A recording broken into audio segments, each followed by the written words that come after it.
Welcome to Anana's creation. Tonight, we journey back. We are pushing past the familiar stories of thunderbolts and heroes. We are going further, past the shining gods of Olympus, past the very concept of humanity. We are going back to the beginning. Back to a time when the universe was new, raw, and violent. We are going to the era of the Titans, the gods before the gods. To understand their story, you must first understand where they came from. Before anything, there was only the void.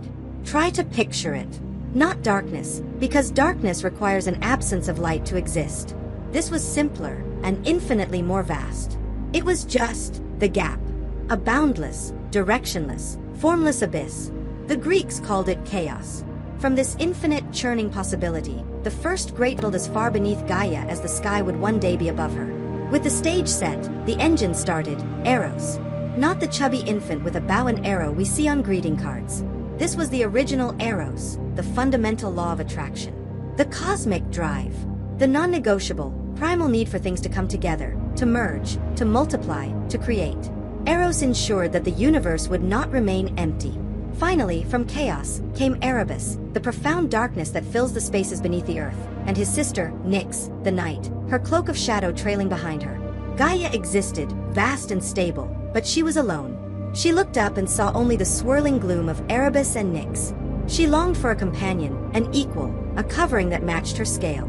From within her own essence, needing no partner, she birthed the sky. His name was Uranus. He was the perfect inverse of her. Where she was solid, he was air. Where she was the foundation, he was the vault. He rose above her, a magnificent dome of dazzling blue, and at night, she dusted him with the first stars. He was her son, and he became her husband. From herself, Gaia also shaped the high ridges of the mountains, the Urea, and she shaped the deep, restless churning of the primal sea, Pontus. Uranus, the new sky, gazed down upon Gaia, the earth. Driven by the primal force of Eros, he descended and covered her completely. Sky lay upon earth. This was the first cosmic marriage. Their children, however, were not the beautiful gods we know. Their first children were experiments, prototypes. The universe was still figuring itself out, and its first creations were raw, untamed power. First came the three Cyclopes. Their names were Brontes, the Thunderer, Steropes, the Lightning Flash, and Argesh, the Bright. They were giants, yes, possessing a strength that shook the ground they walked on. But they were defined by the terrifying, single, blazing eye set directly in the center of their foreheads. This eye saw the truth of creation. They were not mere brutes. They were the master craftsmen, the original engineers. They understood the forge, the hammer, and the anvil. They could harness the fires deep within their mother, Gaia. They learned to tame the lightning. Uranus looked at them, at these brilliant craftsmen with their single, furious eye, and he felt the first stirrings of a new emotion, jealousy, and fear.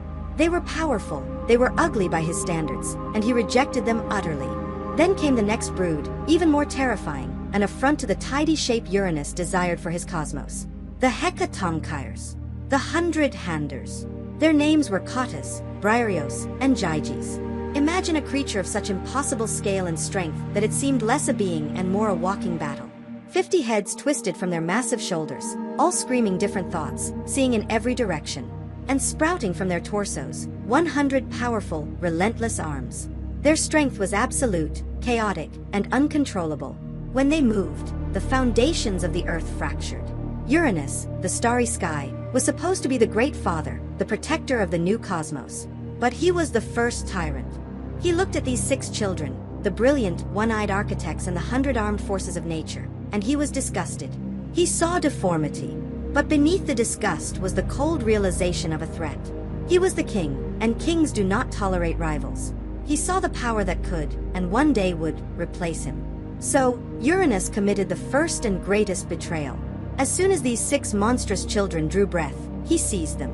He did not banish them to some far corner of creation. No, his cruelty was intimate. He took his own children and forced them back. Back into the very body of their mother, Gaia. He shoved them deep into her, down into the darkest pits of the earth, the regions bordering Tartarus. He locked them away in total darkness, buried alive, sealing the passages. Imagine the agony. Gaia was the earth. She was the prison. She was forced to contain her own children. She felt them kicking. She heard them screaming. She felt the Cyclopes beating against the stone walls of her womb, and the 100-handers tearing at her insides. The pain was literal. The earth groaned, mountains buckled, new volcanoes vented the pressure of her torment. But the physical torture was nothing compared to the emotional betrayal. The sky she had created from her own flesh, the husband who was meant to be her companion, had violated her trust and used her body as a dungeon. Her love turned to a slow-burning, geological rage. She was trapped, perpetually burdened by the prisoners inside her, and smothered every night by the tyrant above her. Time, which was only just beginning, passed. Uranus still descended upon Gaia every night. Despite his cruelty, despite her pain, the engine of creation, Eros, could not be stopped. A new generation was born. These were different. They were beautiful. They were powerful, yes, but formed in a shape that resembled something closer to perfection, closer to the gods we imagine. There were 12 of them, perfect in form and awesome in power. These were the Titans. There were 6 sons: Oceanus, the vast river that encircled the entire world; Zeus, the titan of the inquisitive mind and the axis of the heavens; Cronus, the ram, who organized the constellations; Hyperion, the High One, the first lord of sunlight; Iapetus, the piercer, the father of the ancestor of mankind; and the last son, the most dangerous of all, Cronus, the schemer, the youngest and most ambitious. And there were 6 daughters, the Titanides: Thea, the glittering, the essence of sight and the shine of gold; Rhea, the flowing, the goddess of comfort and the mother of mountains; Themis, the embodiment of divine law and unchanging order; Mnemosyne, the titan of memory, the inventory of all that had ever been; Phoebe, the radiant, the goddess of the shining moon; and Tethys, the nurse of the sea, who balanced the waters of Oceanus. Uranus looked at these new children. He acknowledged their beauty, but he did not trust them. He still feared their potential. He kept them suppressed, trapped in that space between earth and sky, never allowing them to fully emerge into the light, never giving them dominion. Gaia loved these children, but her agony over her first children, the Cyclopes and the 100-handers rotting in her depths, consumed her. The pressure was too much. The groaning of the earth was constant. Gaia decided this tyranny must end. The pain had to stop. She needed a weapon, and she needed an assassin. From within her own deepest veins, from the core of the mountains, she mined a new element. Harder than granite, whiter than silver. Adamantine. The unbreakable metal. She shaped this impossible substance into a weapon fit to divide the cosmos. A massive, curved sickle, edged like a diamond, strong enough to cut the sky itself. One night, while Uranus was away surveying the edges of his starry domain, Gaia gathered her 12 magnificent Titan children in the suffocating gloom. She held up the glittering, deadly sickle. Her voice, usually the sound of wind rustling the leaves, was a low, terrifying rumble, the sound of an earthquake gathering strength. "My children," she boomed, the very rock vibrating beneath them. "Look at what our father has done. He calls himself the king of the universe, but he is a coward. He is a jailer. He has taken your older brothers, the strong ones, the builders, the warriors, and he has buried them alive. Inside my body. I feel them scratching," she continued, her voice breaking with rage. "I hear them weeping every moment. Every day I am their prison, and every night I am his bed. This outrage ends. He has wronged me, and he has wronged you by keeping you in this shadow. He must pay." The Titans looked at the sickle, and they looked at their mother, her face a mask of ancient grief. They trembled. To attack Uranus, to raise a hand against the sky itself? He was their father, the absolute authority, the definition of total power. He was the ceiling of the world. Who could challenge the sky? The elder sons, Oceanus, Hyperion, Zeus, they turned away. They were afraid. The daughters recoiled in horror. This was patricide. This was chaos. This was impossible. But one son did not look away. He was the youngest of the 12, Cronus. He was quiet, calculating, and defined by a cold ambition the others lacked. He did not just fear his father, he hated him. He hated Uranus for what he had done to Gaia, but in the secret parts of his heart, he hated Uranus simply for being king, a position Cronus coveted for himself. Cronus stepped forward, his eyes fixed on the cold white glitter of the adamantine blade. "Mother," he said, his voice quiet but slicing through the fear. "I will do it. Give me the sickle. Tell me the plan." The gloom inside Gaia, where the Titans hid, was thick and silent. Cronus gripped the adamantine sickle. The metal was not cold, it thrummed with a purpose, a terrible hunger to divide. His brothers and sisters stared at him, their forms massive shadows in the subterranean twilight. Their fear was a tangible pressure, but the resolve of Cronus was stronger. Gaia, the earth herself, laid out the plan. Her voice was not a whisper, it was the tectonic grinding of stone. "Your father," she rumbled, "Uranus, the sky. He is arrogant. He believes he is absolute. Every night he descends, driven by that primal force of Eros, to cover me completely. He forgets his cruelty. He forgets the prisoners in my depths. When he descends, he is blind. He is vulnerable. He believes himself untouchable. You will teach him otherwise." Cronus nodded, his eyes fixed on the path of his mother's logic. But he knew he could not hold down the sky alone. He looked to his brothers. "He will overwhelm me," Cronus stated, his voice flat. "When he descends, who will hold him fast?" Gaia turned her terrible gaze onto her other sons. 4 of them stepped forward, their fear of their mother finally outweighing their fear of their father. Hyperion, the High One. Zeus, the Inquisitive. Cronus, and the mighty Iapetus. Oceanus, the great river, refused. He swirled at the edges of the world, choosing neutrality, his waters unwilling to stain with the blood of his father. "We will be the pillars," Iapetus declared, his voice a vow of stone. "We will go to the 4 corners of the world. When he descends, we will seize him, and we will hold the sky fast, so that he may never touch the earth again." The trap was set. The 4 brothers traveled to the furthest points of the earth, the north, south, east, and west. Gaia waited. And Cronus, the youngest, the schemer, hid himself, sickle in hand, waiting in the place where his father's union with his mother was most intimate. As night fell, the great vault of the cosmos darkened. Uranus, the starry sky, began his descent. He was magnificent, a cascade of nebulae and infinite darkness, glittering with the first stars. He was creation. He was power. And he was completely unaware. He descended to embrace Gaia, to cover the earth in his nightly ritual. The moment he settled, for tremendous shouts echoed across the flat plain of the world. At the 4 corners, Hyperion, Zeus, Cronus, and Iapetus sprang their trap. They grabbed their father, the sky, pinning him at his extremities. Uranus roared, a sound like 1,000 hurricanes, and the cosmos shook. He struggled, attempting to rise, attempting to crush the earth beneath him, but his own sons held him down. They became the living pillars, holding the firmament, the starry vault, aloft. Uranus was trapped, pinned between his ambition and his creation. And from the shadows, Cronus emerged. He did not hesitate. He did not pause to consider the horror of the act. He saw only the tyrant who had imprisoned his brothers and tormented his mother. He saw only the king. Fueled by Gaia's rage and his own chilling ambition, Cronus raised the adamantine sickle high. With one perfect, horrifying motion, he swung the blade and attacked his father. He severed the connection. He cut the king. A scream echoed through the void. It was not a sound, but the absence of sound, a rip in the fabric of reality. Uranus, mutilated and overcome, recoiled in agony. His sons released him, and the sky shot upwards, retreating, rising higher and higher, ripped away from the earth forever. The separation was complete. For the first time, there was space between the ground and the sky. There was air. There was room for things to grow. The tyranny was over. But the act had consequences. This was not mortal blood, this was the ichor of the cosmos.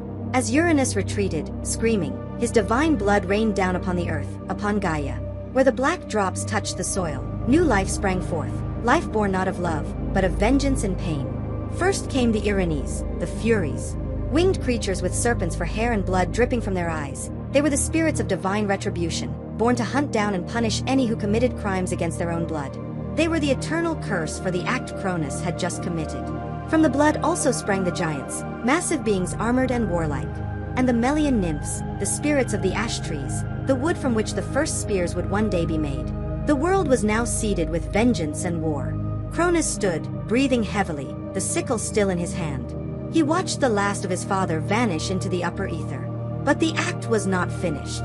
Cronus threw the sickle, and the severed remains of his father's power, arcing out over the world. They sailed through the new, clean air and landed in the churning sea of Pontus. As the divine essence hit the water, the sea began to boil. It churned and frothed.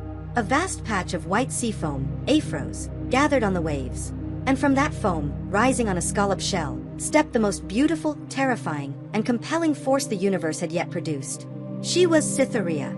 She was Aphrodite, the goddess of love, of beauty, and of primal desire. She was not born of titans or gods, but from the violent castration of the sky itself. She was beauty born from brutality. Cronus, master of the field, was hailed as the new king.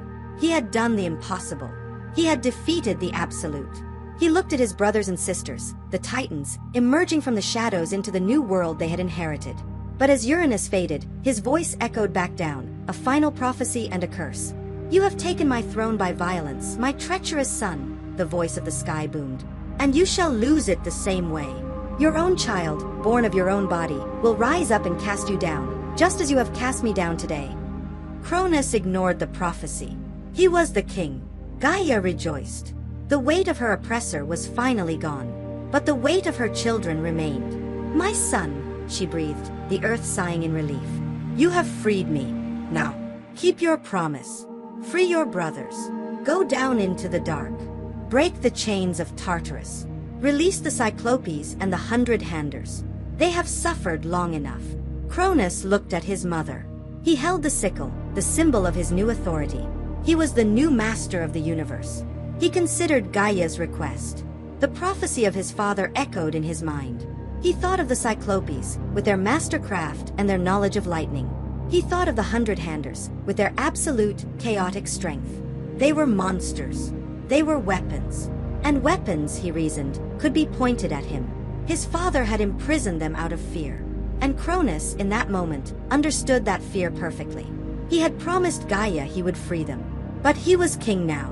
And kings make new rules. "No," Cronus said, his voice as cold as the adamantine he held. "They are monsters. They are chaos. Where they are, there is no order. They will remain where they are." He turned his back on his mother. He reinforced the locks on Tartarus, making the prison stronger than ever. Gaia stared, the ground trembling in a new kind of agony. She had saved her children, only to be betrayed by one. She had deposed a tyrant who imprisoned her children, only to replace him with another. Cronus, the savior, was now Cronus, the jailer. The new age had begun, but it was already built on a foundation of betrayal, a broken promise, and a terrible curse, just waiting to be fulfilled. The reign of Cronus began. With Uranus banished to the furthest ethereal vault, and the great pillars of the four corners, Hyperion, Zeus, Cronus, and Iapetus, holding the sky permanently aloft, creation finally had room to breathe. The age of the Titans dawned, and it was called the Golden Age. Under the firm hand of Cronus, the cosmos was organized. The world settled into a perfect, unending spring. There was no winter, no scorching summer, no toil, and no war. The earth produced fruit and grain of its own accord, demanding no labor. Rivers of milk and nectar flowed freely. Everything was in its proper place, bound by the new laws of the Titans. Cronus sat on the throne, the undisputed master. The universe was, by all accounts, perfect. To solidify his new dynasty, Cronus took a wife. He chose his sister, Rhea, the gentle Titanide of the flowing stream and the fertile earth. She was the comfort of the new creation, the embodiment of motherhood. Together, they were the king and queen of this golden age. But a perfect world ruled by a king who seized power through patricide is a world built on a contradiction. Cronus ruled over paradise, but he himself lived in hell. Two shadows haunted the edges of his perfect kingdom. The first was the silence of his mother. Gaia, the earth beneath his feet, had not forgiven him. He ruled upon the very ground he had betrayed.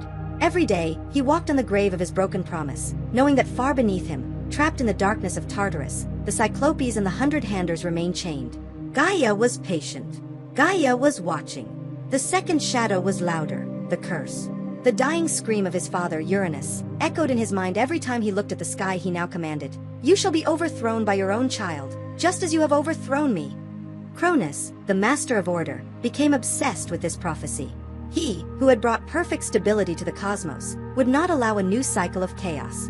He would not allow history to repeat. He would stop the prophecy before it could begin. The Golden Age continued, but the dread in the heart of the king grew. Soon, the inevitable happened. Queen Rhea, his wife, announced that she was pregnant with their first child. This should have been the crowning joy of the new kingdom. Instead, for Cronus, it was the sounding of the alarm. This child was not an heir, it was a threat. This was the assassin his father had promised. Rhea gave birth in the Titan palace. The child was a goddess, bright and beautiful, the essence of the hearth and the home. Rhea named her Hestia. She held the infant, ready to present her to the new father. Cronus entered the birthing room. His shadow fell over the queen and the child. He looked at the perfect infant, and he saw only the blade of the sickle. He saw his own downfall. He was the king. He had defeated the sky. He had imprisoned the monsters. He would contain this threat, too. Before Rhea could scream, Cronus leaned down, opened his tremendous jaws, seized the newborn goddess, and swallowed her whole. He consumed his own daughter, sending her down into the darkness of his own divine body, trapping her, undigested but imprisoned, just as his brothers were trapped in the body of Gaia. Rhea's shriek was the first sound of true grief in the Golden Age. But the engine of creation, that primal force of Eros, could not be stopped. Rhea soon found she was pregnant again. Her dread was absolute, but what could she do against the king of the cosmos? She gave birth to her second child, another daughter. This was Demeter, who smelled of new grain and rich soil. Rhea tried to hide her, but Cronus came. His paranoia had given him perfect senses. He found the child. He saw the prophecy twisting in her infant eyes. He seized Demeter, and he swallowed her. A third time, Rhea conceived. A third time, she gave birth.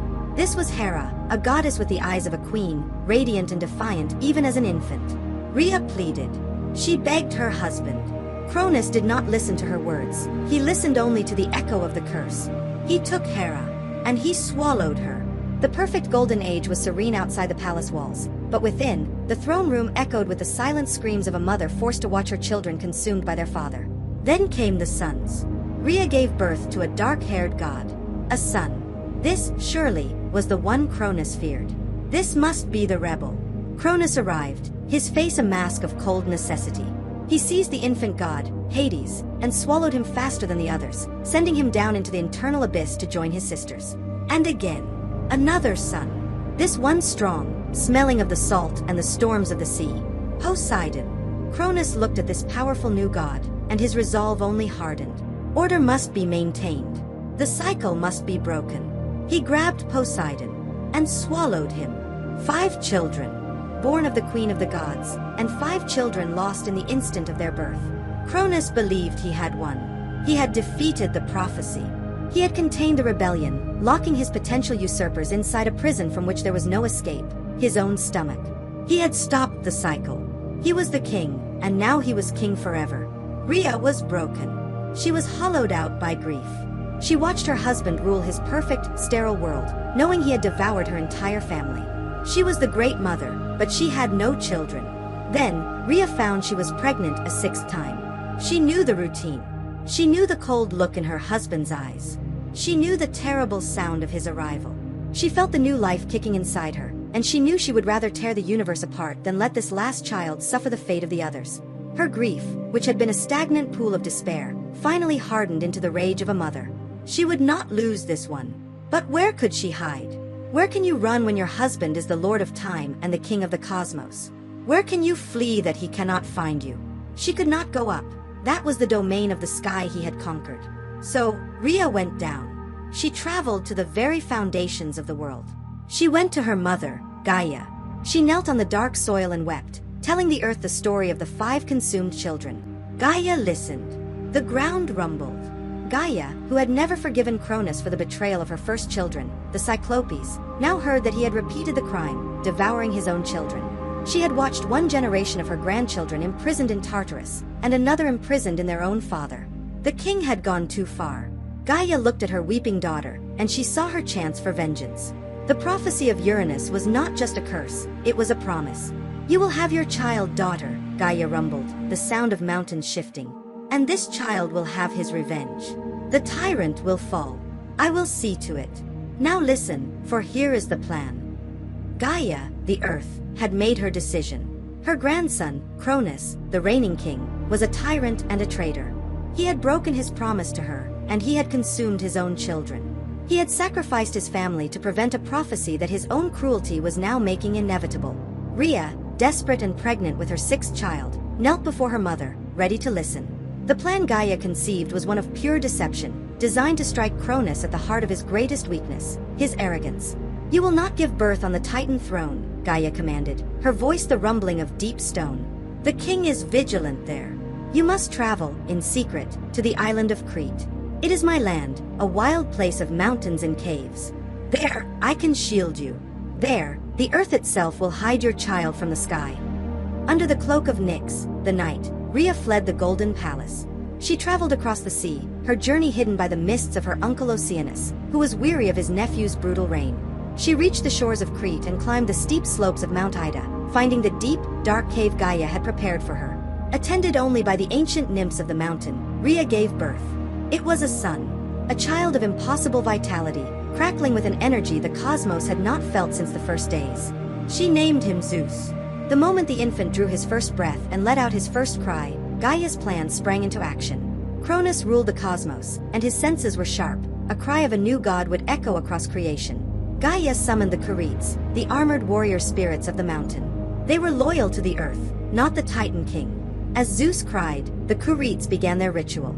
They raised their broad shields and began to beat them with their spears, pounding out a furious, rhythmic war dance.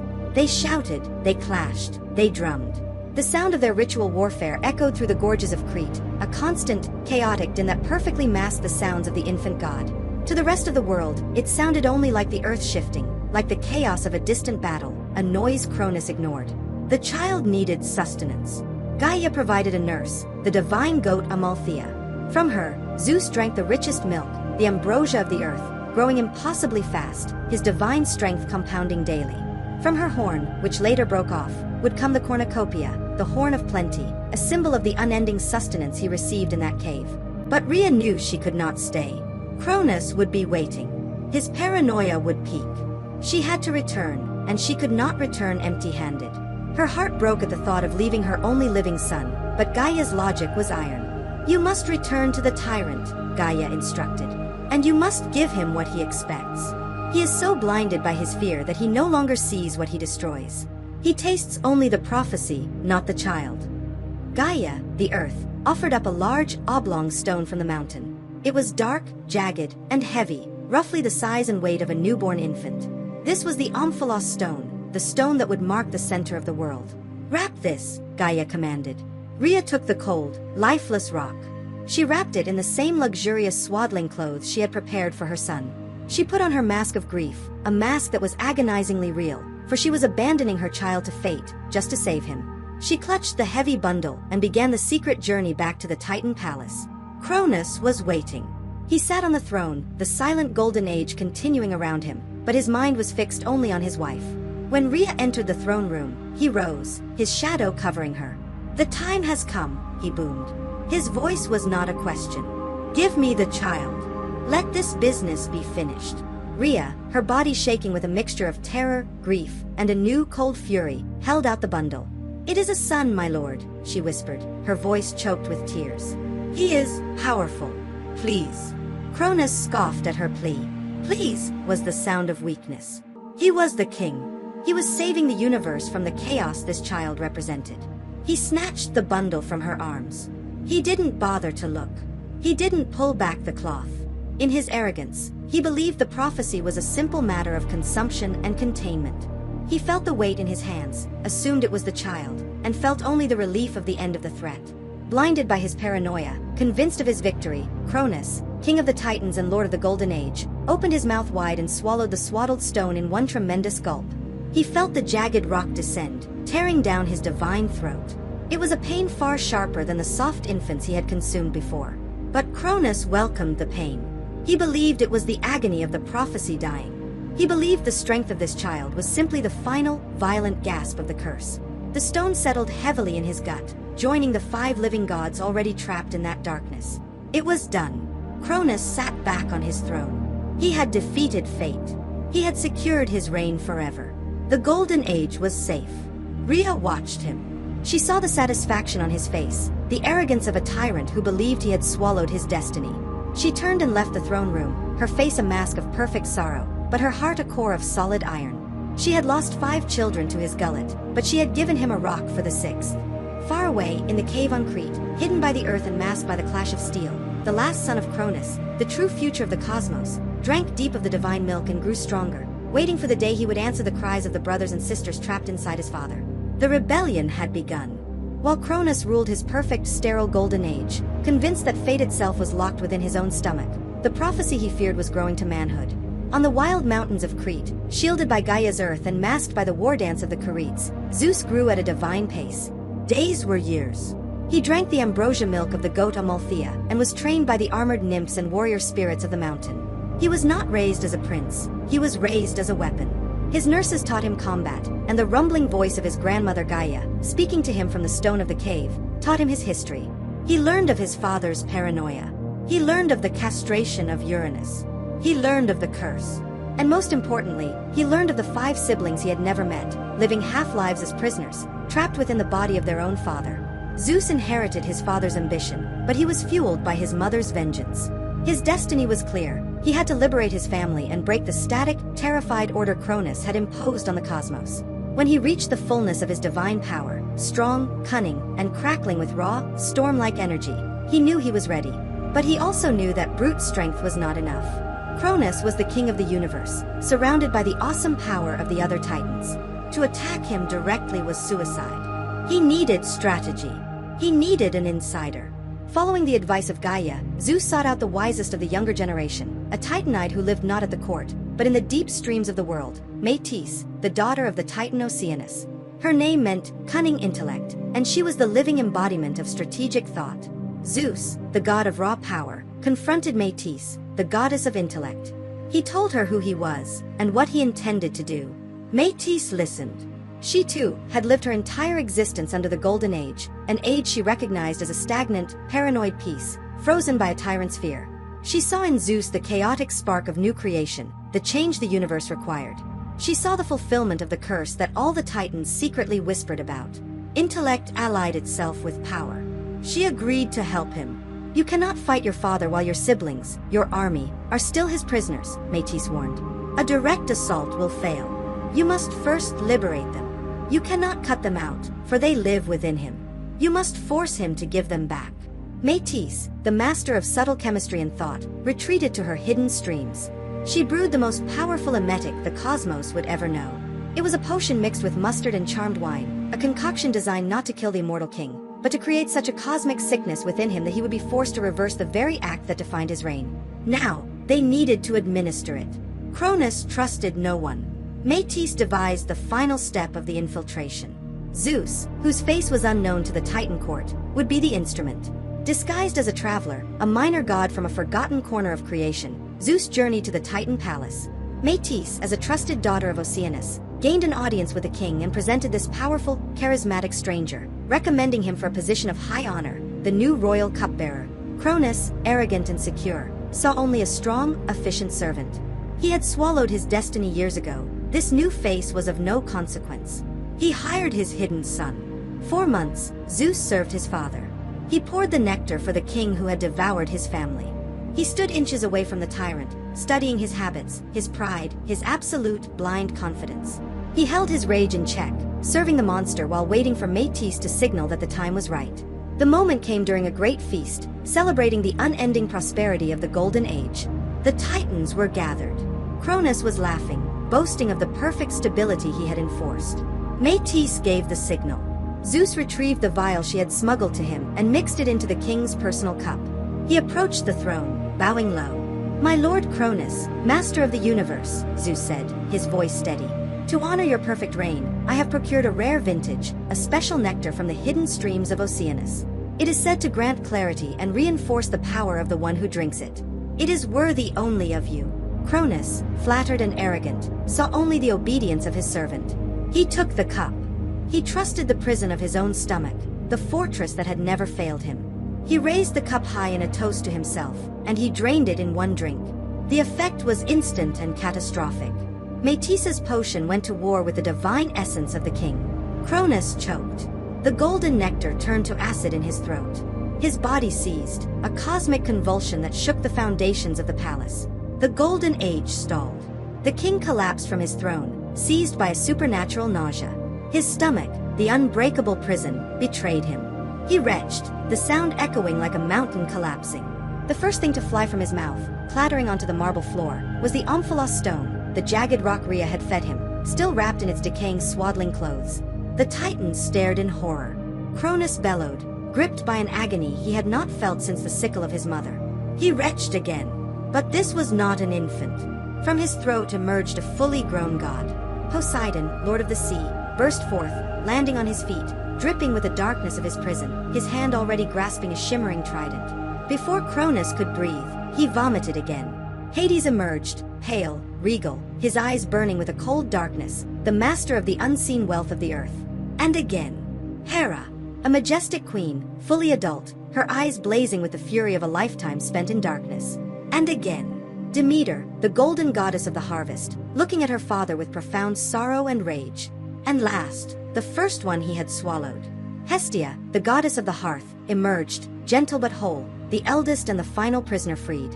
The 5 siblings, adult, aware, and unimaginably powerful, stood together. They looked at their horrified father, and then they looked at the cupbearer. Cronus, weakened and confused, stared at his 6 children. 5 he had consumed, and 1 he had never known.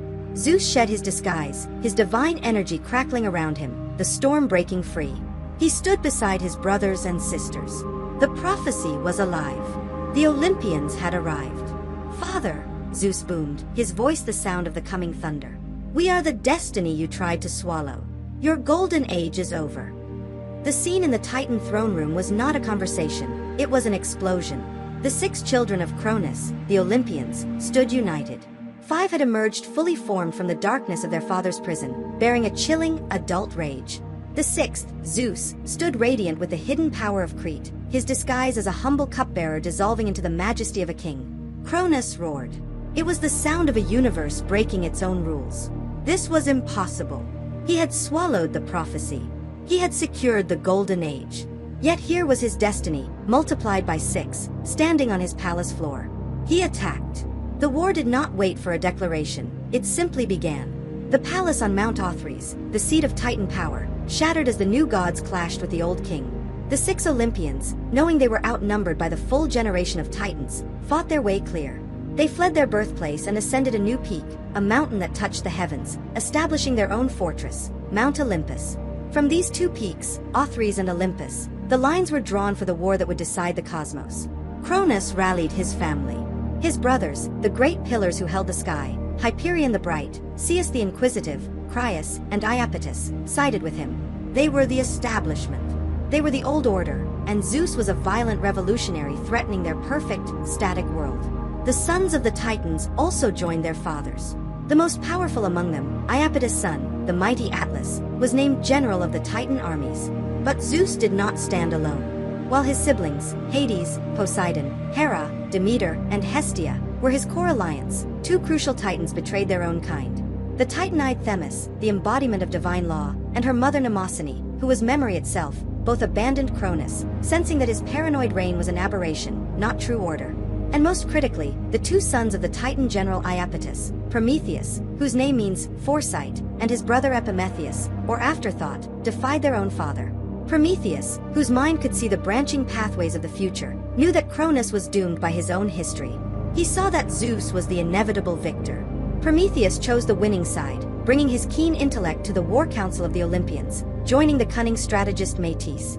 The universe split in 2. The Titanomachy, the great war of the Titans, began. This was not a war mortals could understand. It was 10 divine years of unrelenting conflict. God against Titan. The power was too evenly matched. When Zeus threw lightning he channeled from the sky, Hyperion answered with blasts of solar fire. When Poseidon stirred the oceans into tidal waves, the old Titan Oceanus, though officially neutral, kept the waters from completely consuming the world. Atlas led the Titans in brutal charges that shook the foundations of the earth. Hades and Hera countered with strategies of ambush and terror. Mountains were ripped from their foundations and thrown as spears. The sea boiled. The sky screamed. The very fabric of creation groaned under the strain of immortal beings warring with immortal beings. But after 10 years of this, nothing had changed. It was a perfect, cosmic deadlock. Neither side could gain the advantage. Neither side could be destroyed. The Olympians could not breach Mount Othrys, and the Titans could not scale Mount Olympus. Zeus, the hopeful king, was trapped in the same stalemate his father had created. His revolution had stalled. In his frustration, Zeus sought the oldest council there was. He went back to the earth itself. He went to his grandmother, Gaia, the primeval mother who had started this entire cycle by handing Cronus the sickle. He found her, listening. The earth had been the battlefield, and she had felt every blow. "You are failing," Gaia rumbled. Her voice was not kind.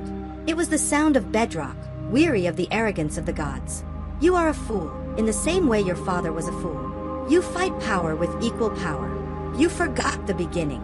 Cronus betrayed me to keep my first children locked away. He won the throne using my weapon, but he lost my loyalty when he broke his promise. Now you lead a war for your own siblings, yet you leave my children, your uncles, to rot in the very pit he reinforced." Gaia's words settled on Zeus. "You cannot defeat the old order without the oldest power. You must do what your father was too cowardly to do. You must keep the promise that Cronus broke." Zeus now knew what was required. The war was not just about power, it was about justice. He had to liberate the siblings of the Titans themselves. He turned from the battlefield and began a new journey, a descent. He traveled down, past the roots of the mountains, past the realm of Hades, to the very basement of creation, Tartarus. He found the adamantine gates Cronus had forged, gates stronger than any the universe had known. Zeus shattered them. From the consuming darkness within, shapes emerged. First, the three Cyclopes, Brontes, the Thunderer, Sterapes, the Lightning Flash, and Argesh, the Bright. Their single eyes, accustomed to eons of darkness, burned with a furious, grateful light. And behind them came the living mountains, the Hecatonkires, Cottus, Briareos, and Gyges, the 100-handers, 50 heads on each screaming for the vengeance they had been denied. They had been jailed by their brother Uranus, and abandoned by their nephew Cronus. Now, this new god, their other nephew, Zeus, had freed them. Their loyalty was absolute and explosive. The Cyclopes, the master craftsmen of the cosmos, immediately fired up their ancient forges, deep in the heart of the earth. They declared they would arm the new kings, the gods who had kept the faith. They harnessed the fire of the core and the chaos of the storm. To Zeus, the god who freed them, they gave the ultimate weapon, the symbol of the new king, the master thunderbolt. They handed him the raw, controllable power of the sky. To Poseidon, they presented the trident, a three-pronged spear with which he could command the seas, summon the storms, and shatter the earth itself. And to Hades, the eldest son, the god who understood the darkness of their prison, they gave the helm of darkness, the cap of invisibility. A helmet forged of shadow itself, allowing the wearer to melt unseen, unheard, the master of terror and stealth. The 10-year stalemate was broken. The Olympians were no longer just rebels, they were an arsenal. Zeus held the sky, Poseidon held the sea, and Hades commanded the shadows. And at their back, the 100-handers stood ready, their 300 arms eager to throw mountains. The final battle was about to begin. The 10-year deadlock was broken. The war council gathered on Mount Olympus was no longer one of desperate rebels, it was an arsenal preparing for a final victory. Zeus held the master thunderbolt, a crackling spear of pure energy forged by the Cyclopes. Poseidon gripped the trident, humming with the power of the seabed. And Hades wore the helm of darkness, a crown of shadow that bent reality around him.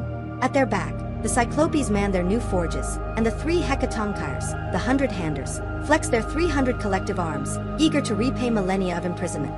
The Olympians had strategy on their side. Prometheus offered his foresight, predicting the Titans' defensive maneuvers, while Métis outlined the coordinated assault. The Titans, led by the general Atlas, were expecting another decade of stalemate. They were about to receive the apocalypse. The final assault on Mount Othrys, the Titan stronghold, began not with a charge, but with a disappearance. Hades placed the helm of darkness upon his head and vanished from reality. While the Titan armies, led by Atlas, massed on the ramparts of their mountain fortress, staring across the chasm at Olympus, Hades was already among them. He walked unseen through their ranks, a whisper of cold dread. He passed their sentries. He entered their armories, stealing the adamantine weapons, twisting the supports of their war machines. He sowed confusion and terror, the invisible hand of sabotage that turned their defenses to chaos before the first spear was even thrown. The Titans began to panic, sensing an enemy they could not see. Then came the quake. As the Titan lines fell into disarray, fighting shadows, Poseidon struck. He did not aim for the armies, he aimed for their foundation. He strode to the base of Mount Othrys, raised his new trident high, and slammed it into the bedrock of the world. He was no longer just the god of the sea, he was the Earthshaker. The ground tore open. The Titan fortress, their impenetrable home since the beginning of time, buckled. Massive crevasses opened across the mountain, swallowing companies of lesser Titans whole. The ramparts collapsed. The mountain itself screamed. The Titans were disorganized, terrified by an unseen enemy, and their fortress was collapsing beneath their feet. Atlas roared, attempting to rally them for a desperate countercharge. They charged forward, only to meet the heavy artillery. The Hecatonchyres waded into the battle. They did not need weapons. They were the weapons.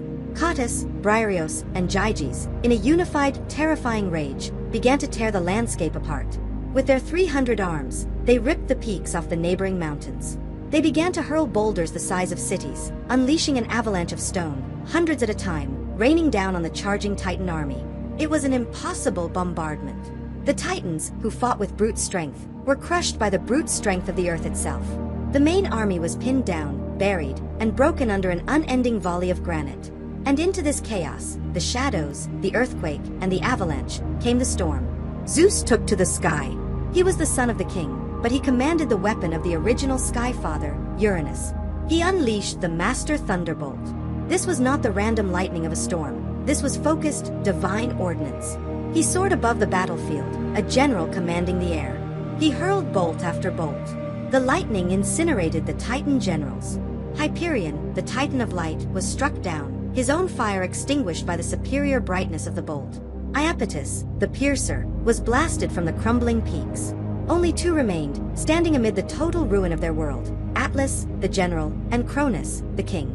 Atlas roared, preparing to make a final stand, but he was surrounded by Poseidon, Hades, and the victorious Olympians. He was captured, forced to his knees. Finally, it was only father and son. Cronus, the lord of the Golden Age, stood alone, his kingdom in ashes, his brothers defeated, his army buried. He saw Zeus descending from the sky, the curse of Uranus made flesh. He saw the child he had failed to swallow, now wielding the very sky he had sought to control. Cronus charged, roaring his defiance. It was the last act of the old order. It was no contest. Cronus was raw, ancient power. Zeus was strategy, new weaponry, and fulfilled destiny. Zeus raised the Master Bolt one last time and hurled it directly at his father. The lightning struck Cronus, shattering his divine authority, burning away the power of the king. The Titan Lord fell, defeated, onto the ruins of his own mountain. The war was over. The universe fell silent, the echoes of the thunder fading. The Olympians stood victorious. But the silence brought new, terrible questions. The Titans were immortal. They were defeated, but they could not be killed. What do you do with an entire generation of immortal gods who tried to destroy you? What is the proper punishment for the general, Atlas, who led the charge? And most difficult of all, what fate is reserved for the king of the Titans, your own father, Cronus? The new king of the cosmos had his first, terrible judgment to make. The Great War was over. The universe, shattered and silent, waited. The victorious Olympians stood on the ruins of Mount Othrys, the defeated Titan army bound before them. Zeus, holding the Master Thunderbolt, was no longer just a rebel son. He was the undisputed authority. But his first act as king would be the hardest, the judgment. The Titans were immortal. They could not be killed. A defeated immortal enemy is not a corpse, it is a permanent prisoner. Zeus, consulting with his siblings and the wise Titan allies, Metis and Prometheus, knew that the defeated army could not be allowed to roam free. They would forever be a threat to the new Olympian order. The judgment was pronounced. The main Titan army, Hyperion, Zeus, Cronus, Iapetus, and all their kin who had waged war, were sentenced to the only prison strong enough to hold a god, Tartarus. The irony was terrible. The Olympians marched their uncles, the old gods, down into the black abyss, the very pit that Gaia had begged Cronus to empty. They were taken past the gates Zeus himself had shattered, and thrown into the deepest, darkest corners of the cosmos. Zeus needed jailers. He turned to the allies he had freed from that same prison. The Hecatonchyres, the Hundred-Handers, their loyalty to Zeus absolute, accepted the charge. They who had been the prisoners of the Titans now became their eternal wardens. Poseidon rebuilt the gates of Tartarus, stronger than ever, and the Hundred-Handers took their post, ensuring the old generation would never again threaten the world. Next came the general. Atlas, son of Iapetus, was brought before the new king. He had been the field commander of the Titan forces, the one who led the charge against Olympus. His punishment had to be specific. He was the son of a Titan who had once held up the sky, and he had fought against the new king of the sky. Zeus sentenced him to an eternity of labor. Atlas was marched to the farthest western edge of the world, to the border of the night. There he was ordered to take the heavens, the great vault of Uranus, upon his massive shoulders. His punishment was to hold the sky aloft, separating it from the earth, forever. He would bear the entire weight of the cosmos, an eternal, agonizing servitude, watching the stars he could never touch, paying the price for the war he had led. Finally, there was Cronus, the former king, the child eater, the father. He was brought before his 6 children. They looked at the tyrant who had swallowed them, the paranoid king who had preferred a sterile, perfect world to his own family. Zeus had no mercy left for him. Cronus was cast down into Tartarus with his brothers. He was bound by chains forged by the Cyclopes themselves and thrown into the deepest, darkest cell of the pit, guarded forever by the Hecatonchyres. The prophecy was complete. The son had overthrown the father, and the son had imprisoned the father, repeating the cosmic cycle of betrayal. With the old order punished, the new order had to be established. The cosmos was a vacuum of power, a kingdom won by 3 brothers, Zeus, Poseidon, and Hades. They had led the war, and they would divide the spoils. To prevent a new war, brother fighting brother for the crown, they agreed to let fate decide the division. They would draw lots for the 3 great realms of creation. They gathered, and the lots were cast. Hades, the eldest brother, drew the 3rd realm. He received the underworld, the vast, unseen kingdom beneath the earth. It was the realm of shadow, the destination of all mortal souls, but it was also the domain of all the mineral wealth hidden within the planet. He became the unseen king, the grim lord of the dead, accepting his fate and retreating from Olympus to build his dark kingdom. Poseidon drew the 2nd realm. He received the sea, all oceans, all rivers, all springs. He became the master of the waters, his moods reflected in the calm and the storm. He kept his trident, not just as a master of the ocean, but as the earth-shaker, his power touching the coastlines and the bedrock of the world. And Zeus drew the 1st realm, the sky. He received the high heavens, the air, the winds, and the clouds. From the peak of Mount Olympus, he would rule as the king of the gods, the arbiter of justice, retaining the thunderbolt as the symbol of his ultimate authority. The 3 great sisters also took their new roles. Hera would be the queen of heaven, Demeter the mistress of the harvest, and Hestia the keeper of the hearth. The earth itself, Gaia, was declared neutral territory, common ground for all the gods. The Olympian order had begun. The universe was finally, perfectly, balanced. But the earth was not silent. Gaia, the primeval mother, had supported Zeus. She had given him the plan to save his siblings and the advice to win the war. He had promised her justice for her children. And he had delivered, technically. He freed the Cyclopes and the Hecatonchyres. But in his victory, Zeus had immediately imprisoned her other children, the Titans, right back into her own body, back into Tartarus. She had merely traded one set of prisoners for another. She had overthrown a son who imprisoned his siblings, only to empower a grandson who imprisoned his father and uncles. Gaia, the foundation of the world, began to rumble. The new Olympian order was bright and shining, but it was built on the same foundations of betrayal as the last. The Earth Mother was not satisfied, and her anger was giving birth to new, terrible things in the darkness. The new Olympian order was established. The universe was divided, the old guard was imprisoned, and the celebrations began on Mount Olympus. Zeus ruled the sky, Poseidon the sea, and Hades the darkness below. The new gods believed their order was absolute. They had forgotten one crucial detail. They had built their new kingdom on a foundation of betrayal. Down in the deepest roots of the world, Gaia, the earth, was rumbling. She was the grandmother of Zeus, and she had aided his rebellion. She gave him the strategy to free his siblings and the advice that won him the war. But she had helped him only because he promised justice for her children. Zeus had freed her first brood, the Cyclopes and the 100-handers. But in his victory, he had immediately, and without remorse, imprisoned her second brood, the Titans, right back into the same dungeon. Gaia saw that nothing had changed. Her body, Tartarus, was still a prison. The new sky god was just as tyrannical as the old one. She had merely swapped one set of prisoners for another. Her patience, which lasted geological ages, was finally gone. If the Olympians were the new order, she would answer with pure chaos. Gaia decided the new gods must be erased. She called forth an army she had been cultivating since the day Uranus fell. When Cronus first cut his father, the blood of the sky had rained down upon the earth. From those violent drops, Gaia had given birth to the Furies and the ash tree nymphs. But she had also birthed the Gigantes, the giants. These were not like the Titans, who were godlike in form. The giants were raw, primal earth force.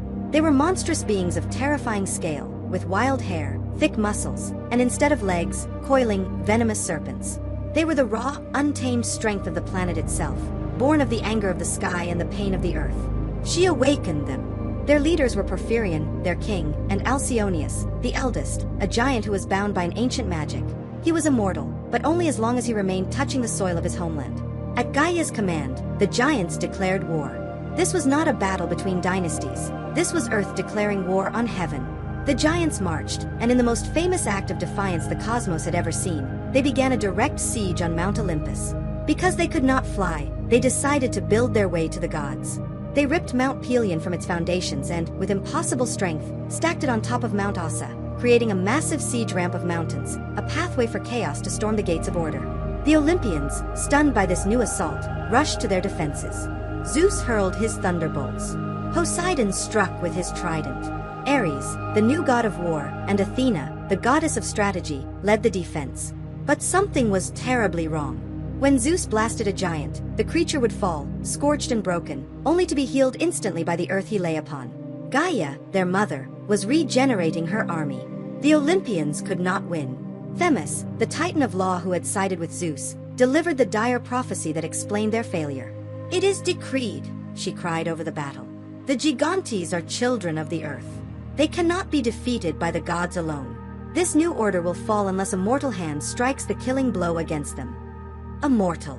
The gods were immortal, fighting earth-spawned creatures who were also functionally immortal. They needed an outlier. They needed a hero. Zeus looked down from the battlements at the fledgling mortal world. His gaze fell upon the greatest hero that world would ever know, his own son, born of a mortal woman, Hercules. Athena, the strategist, acted instantly. She descended to earth and retrieved the hero, bringing Hercules to Olympus. The gods armed him. Apollo gave him a bow, Hermes a sword. Hercules, half man and half god, stood ready to fight beside his divine family. The dynamic of the war changed instantly. This was now a war of teamwork. Alcyoneus, the invincible giant, laughed as the gods failed to harm him, his serpent legs planted firmly in his homeland. Hercules attacked him, matching his strength, but every blow Hercules landed was instantly healed by Gaia. Athena shouted the solution: "He cannot be healed if he is not home. Take him from the earth." Hercules nodded.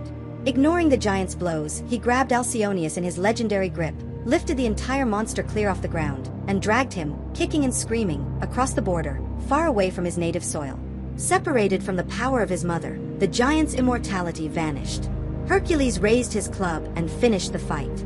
Porphyrion, the king of the giants, seeing this, went mad with rage. He bypassed the other warriors and charged directly at Hera, the new queen. Zeus, seeing his wife threatened, blasted the giant king with the master bolt. The giant collapsed, stunned and smoking, but he was not dead.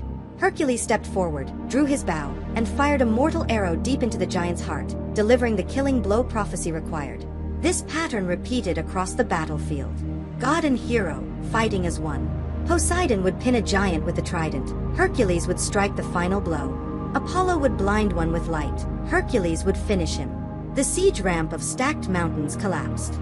The great army of giants was destroyed, their primal bodies littering the valleys of Greece. Olympus was saved. The new Olympian order had survived its first great test, proving that the new age required a union of the divine and the mortal. But as the gods celebrated their hard-won victory, Zeus looked down at the earth. It was scarred and broken from the battle, but it was silent.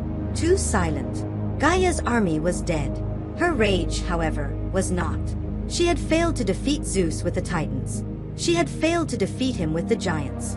Her hatred for the new Sky King was now absolute. She realized she could not rely on an army. She needed a single, perfect weapon. Deep within the darkest, most volcanic pits of Tartarus, Gaia gathered all her remaining primal power. She began to birth one final child. A creature not of order, like the Titans, or of raw earth, like the giants, but of pure, concentrated chaos. A monster more powerful than all the gods and Titans combined. She was creating her final son, Typhon. The reign of Olympus was secure. The Titans were in the pit. The giants were dead. Zeus, the new king, looked over a cosmos he had won through war, strategy, and alliance. But he had forgotten the rage of the earth.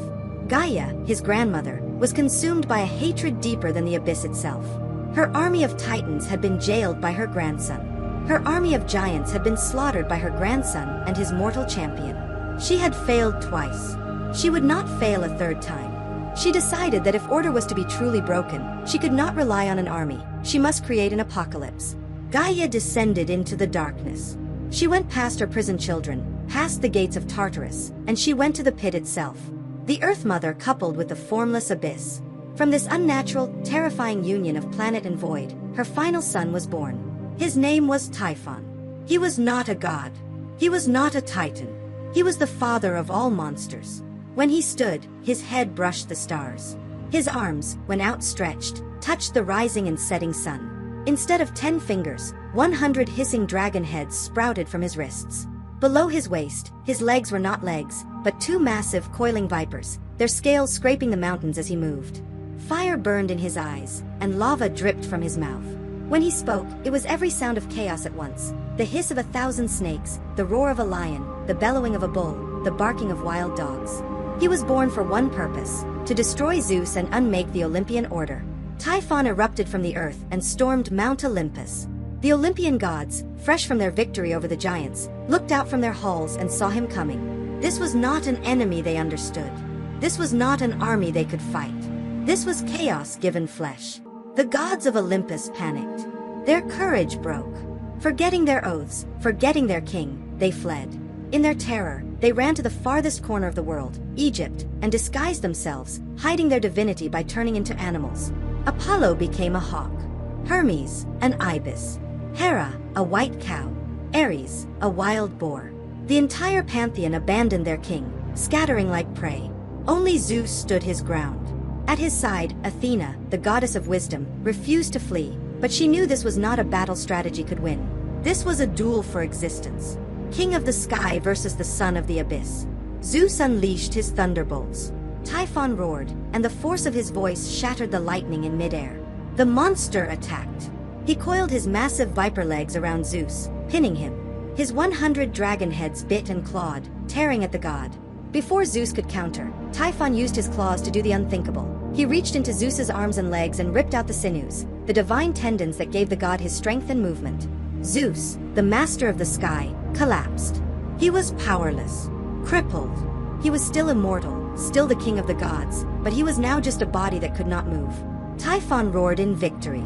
Chaos had won. He dragged the helpless body of Zeus across the world and dumped him in the Carytian cave.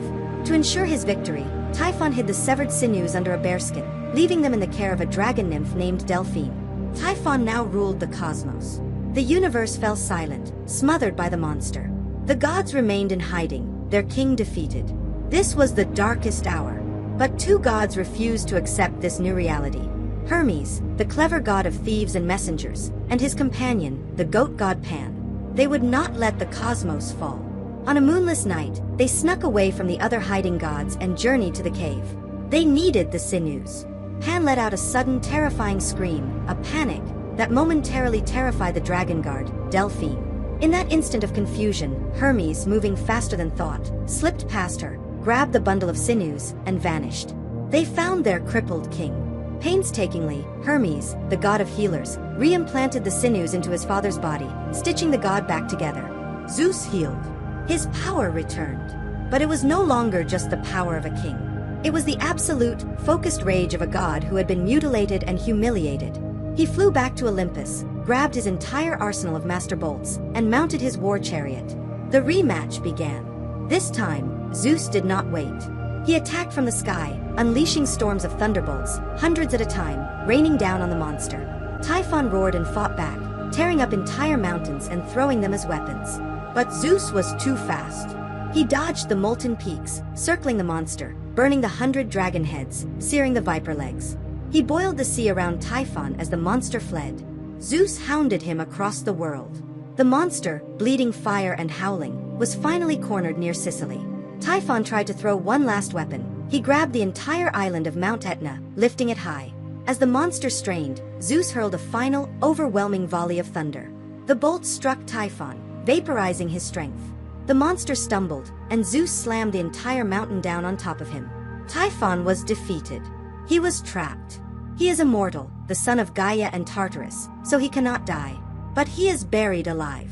Zeus won. The primal chaos was finally defeated. The Titans were jailed, the giants were dead, and the father of monsters was imprisoned. Zeus returned to Olympus the undisputed, untested, absolute master of the cosmos. His reign could, at last, truly begin. But deep beneath the earth, under Mount Etna, Typhon still lives. His fiery breath and his rage, struggling against the weight of the mountain, is the cause of every volcanic eruption. The great wars were over. The cosmos, scarred but stable, settled into the new Olympian age. Zeus, secure on his throne, ruled the sky. His brothers commanded the sea and the unseen depths. The primal forces of chaos, the titans, the giants, and the ultimate monster, Typhon, were defeated, buried, or jailed.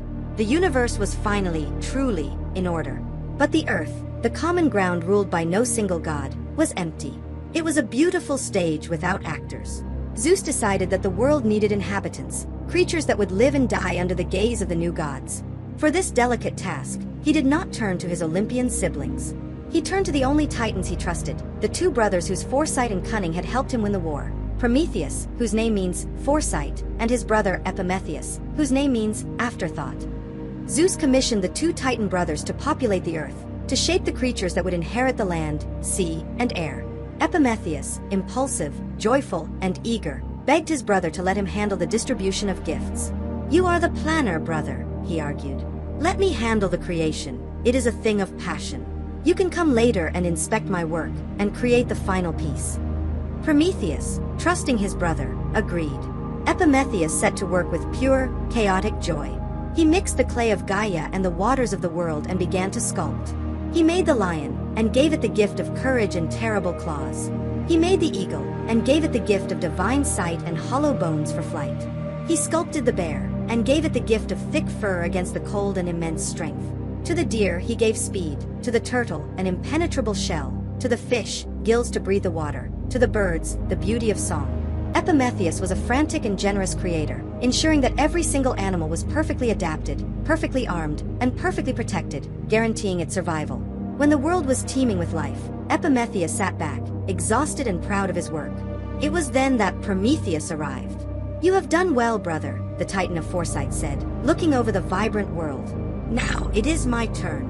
Prometheus took the last of the clay. He was a meticulous artist. He decided his creation would not look at the ground, like the beasts. It would stand upright, noble, facing the heavens, shaped in the very image of the gods themselves. He mixed the clay not just with water, but with divine spirit. Athena, the goddess of wisdom, was so impressed by the beauty of his design that she descended and breathed the breath of life into the figures. And so, humanity was born. Prometheus looked at his creation. They were beautiful, they were elegant, and they were completely defenseless. He turned to his brother. "Epimetheus, it is time. What gifts did you save for my masterpiece? What protection is left for humanity?" Epimetheus, true to his name, finally looked down. He checked the bags of divine gifts. They were empty. He had given everything away. "Brother," Epimetheus whispered, horrified at his mistake. I gave them all away. The fur is gone. The claws are gone. The speed, the wings, the shells, the natural camouflage. There is nothing left. Not one gift remains." Prometheus looked at his new creation. Humanity. They were naked. They were slow. They had no claws, no fangs, no shells. The beasts his brother had created were perfect survival machines. His creation was a mistake, an evolutionary dead end. As the first night fell, Prometheus, whose mind sees the future, watched his creation. He saw them shivering in the cold. He saw them terrified of the dark. He saw the lions and the bears, perfectly armed, hunting them. He saw that their existence would be one of constant suffering, fear, and, very quickly, extinction. Prometheus, the Titan who had fought for the new order, suddenly saw that order as cold and unjust. He loved his creation. He would not let them perish. If they were to survive, they needed something the beasts did not have. They needed mastery. They needed a tool that leveled the battlefield. They needed warmth, light, and protection. They needed civilization. They needed fire. But the divine fire was the sole property of the gods. It was the sacred flame of Hestia's hearth, the fire of the Cyclopes' forge. Zeus, the new king, had expressly forbidden it from being given to mortals. Fire was the separation between the divine and the mundane. To give humanity fire was to make them like the gods. It was the ultimate transgression. Prometheus looked at the heavens, at the king he had helped put on the throne. And he looked at the earth, at the shivering, dying people he had made. He made his choice. His loyalty to his creation outweighed his loyalty to his king. Prometheus traveled to the heavens. Some say he went to the forge of the Cyclopes, others that he dared to approach the chariot of the sun itself. Acting the part of the loyal ally, he took a long hollow stalk of giant fennel. He touched the tip of the stalk to the divine fire, catching a single glowing ember. The fennel stalk was the perfect vessel. It burned slowly from the inside, a core of fire hidden within the wood, producing no smoke, revealing no flame. He descended from the heavens, the hidden fire in his hand. He found the shivering humans in their dark cave, huddled together for warmth that was not there. He held out the stalk and blew the ember into a pile of dry leaves. Flame erupted. Humanity, for the first time, had light in the darkness. They had warmth against the cold. They had a weapon to keep the beasts at bay. They had the tool to forge metal, cook food, and build cities. Prometheus, the last rebellious titan, had given them civilization. He had saved humanity. And he had just declared a new, terrible war of ideals against the king of Olympus. Prometheus had given fire to humanity. In the dark caves and freezing plains of the new earth, lights bloomed. Humanity, once the prey, now had warmth, protection, and the tool to build a future. They began cooking their food, forging tools, and huddling around communal fires, sharing stories. They were mastering the earth. On Mount Olympus, Zeus saw the smoke. His rage was unlike any he had felt before. This was not the challenge of a rival king like Cronus, nor the brute chaos of Typhon. This was a deeper betrayal. This was a violation of the fundamental law of the cosmos. Prometheus hadn't just stolen fire, he had stolen the divide between God and mortal. He had given this weak, clay creation the one tool that could make them rivals, the one element that belonged only to the heavens. Zeus vowed that both the thief and the recipients of the stolen gift would pay an unimaginable price. He would enact two punishments, one for humanity and one for the last rebellious titan. First, humanity. They had accepted the blessing of fire, now they would receive a curse to balance it. But this curse would be irresistible. It would be a beautiful evil. Zeus called his court. He commanded Hephaestus, the divine smith, to gather clay and mold it into the shape of a perfect maiden, more beautiful than any nymph. Athena, the strategist who had once admired Prometheus's work, was now forced to obey her father. She descended and clothed the clay figure in shimmering silver robes and taught her the craft of needlework. Aphrodite, the goddess of love, touched the figure, granting her impossible beauty and overwhelming desire. But then, at Zeus's order, Hermes, the trickster god, descended. He leaned close to the new creation and gave her a deceptive heart, a cunning mind, and a lying tongue. They named her Pandora, which means the all-gifted. As a final dowry, the gods presented her with a beautifully ornate, sealed jar. They warned her that this gift was sacred, a token from the gods, but she must never, ever, under any circumstances, open it. The trap was set. Hermes guided Pandora down to earth. But he did not take her to the wise Prometheus, who would have instantly seen the trick. He took her to the titan who had started the problem, Prometheus. Afterthought. Prometheus, seeing this plot unfold from afar, had desperately tried to warn his slow-witted brother. "Do not," he pleaded, "accept any gift from Zeus. Ever. If he sends anything, reject it. It is a trap for us all." But Prometheus looked up and saw Pandora. He was stunned by her divine beauty. In that instant, he forgot the warning. He forgot the war. He forgot his own name. He welcomed this beautiful gift from the gods and joyfully took Pandora as his wife. They lived together, and Prometheus was happy. But the jar sat in their home. Pandora, engineered by Hermes with an insatiable curiosity, could not stop staring at it. What treasure could be so great that the gods themselves commanded it to remain hidden? What secret was locked inside? The curiosity, planted in her by the gods, became an agonizing itch. One day, when Prometheus was away, she approached the jar. She told herself she would only peek. She lifted the heavy lid, just a crack. It was the most catastrophic mistake in mortal history. From the jar, a black, stinging cloud exploded. It was not treasure. It was everything the gods feared. It was every evil that the universe could conjure, which the Olympians had locked away. Out flew disease, wrapping its invisible arms around the world. Out flew envy, strife, and greed. Out flew pain, misery, and the toil of endless labor. Out flew old age, and finally, death itself. The cloud of plague swarmed out, stinging humanity, spreading across the globe, ensuring that the fire Prometheus had given them would now be used only to fight back an endless tide of suffering. Pandora, screaming in terror, slammed the lid shut. But it was too late. Everything had escaped. Everything, except one small thing, fluttering weakly at the very bottom of the jar. Trapped beneath the lid was Elpis. Hope. It was the only comfort left for humanity, the one thing that would keep them going as they faced the world of misery they had just inherited. Zeus watched from Olympus, satisfied. Humanity was punished. Now for the thief. He dispatched his enforcers. They seized Prometheus. The Titan who had fought beside Zeus, the counselor who helped him win the war, was now dragged in chains as a traitor. They hauled him past the civilized world, past the lands of men, to the very edge of creation, the desolate, icy peaks of the Caucasus Mountains. Hephaestus himself was ordered to chain the Titan. The smith god wept as he did it, but he obeyed his king. He hammered unbreakable, adamantine bonds deep into the rock, pinning Prometheus to the sheer face of the cliff. The Titan was trapped, exposed to the freezing mountain winds, the blazing sun, and the ice of the night. His crime: he loved humanity more than he feared the law. But imprisonment was not enough. Zeus needed to make an example. This punishment had to be eternal. He sent one of his agents, a monstrous giant eagle. Every single morning, the eagle would fly to the cliff.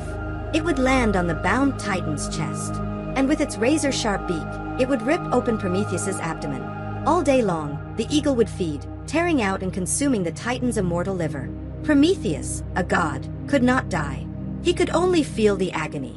And this was the apex of the curse. Every single night, after the eagle departed, the Titan's immortal body would heal. His liver would regenerate completely, sealing the horrific wound. He would be made whole again by the morning, just in time for the eagle to return, and the torment to begin anew. This was the fate of the last rebellious Titan. An eternity of agony, the price for the ember. The age of the Titans was truly over, ending not just in the prisons of Tartarus, but in the ultimate sacrifice for the creation they had dared to love. The great wars were finished. The Olympian order was absolute. The primal Titans who had waged war, Cronus, Hyperion, Iapetus, Zeus, and their kin, were locked away in the deepest dark of Tartarus, their rebellion ended by the combined power of the new gods and the ancient monsters they had scorned. The age of chaos was over. But what of the children of the Titans? Not all of the second generation had waged war against Olympus. Some were essential. Their legacy was not rebellion, but order. Think of Hyperion, the High One. He was the original pillar of the East, the Titan who first governed the light. He chose to stand with Cronus, and he shared his fate. He was defeated by Zeus and imprisoned in the pit.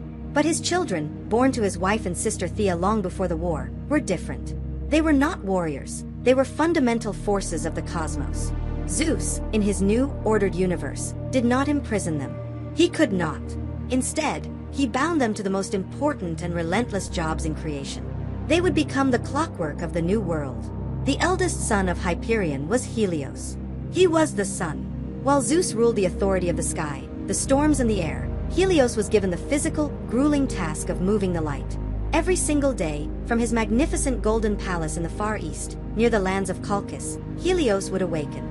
He would don his radiant robes and his crown, an aureole of the sun itself, so bright that no mortal, and few gods, could look directly at him. He would mount his golden chariot, forged by Hephaestus, drawn by 4 terrifying, winged horses that breathed pure fire. Their names were Pyroas, the fiery, Aeos, the dawn-turner, Ethon, the blazing, and Phlegon, the burning. As the gates of the east were opened, Helios would take the reins. With a crack of his whip, he would charge the chariot straight into the vault of heaven, dragging the literal orb of the sun behind him. This was his eternal journey. For 12 hours, he raced across the sky, bringing light and heat to the mortal world. He saw everything. He watched the new race of humanity, struggling with the evils of Pandora's box. He saw the crimes, the heroes, the suffering, and the joy.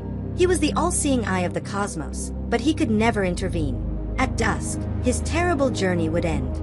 He would reach the westernmost edge of the world, driving his fiery team straight into the cool waters of his uncle, the great river Oceanus. But his day was not done. To return to the east by the next morning, Helios and his entire chariot, horses and all, would board a massive golden cup, a divine barge that floated on the currents of Oceanus. This cup would sail him around the dark northern edge of the world, back to his palace, where he would rest for only a few short hours of night before the journey had to begin again. This was his duty, eternal, unchanging, and absolute. As Helios sank into the western sea, his sister took the shift. Selene. She was the moon. She rose from the sea in the east, driving a slower, silent chariot, often pulled by white bulls or winged horses. She was a beautiful, pale goddess, her robe silver, a crescent moon often resting on her brow. She cast a cold, gentle light upon the world, the guardian of the night, of secrets, and of lovers. But Selene, unlike her brother, was lonely. Her duty was performed in silence. One night, as she guided her chariot, her silver light fell upon a mortal shepherd sleeping on the slopes of Mount Latmos. His name was Endymion, and he was the most beautiful man who had ever lived.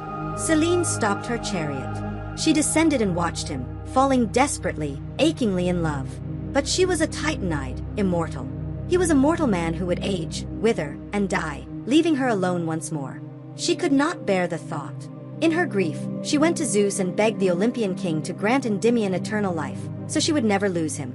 Zeus, perhaps mocking the romantic passions of the old Titan generation, considered the request. He agreed. He granted Endymion eternal life and eternal youth. He did this by putting the beautiful shepherd into an eternal, unbreakable sleep. Selene received her wish. Endymion would never age.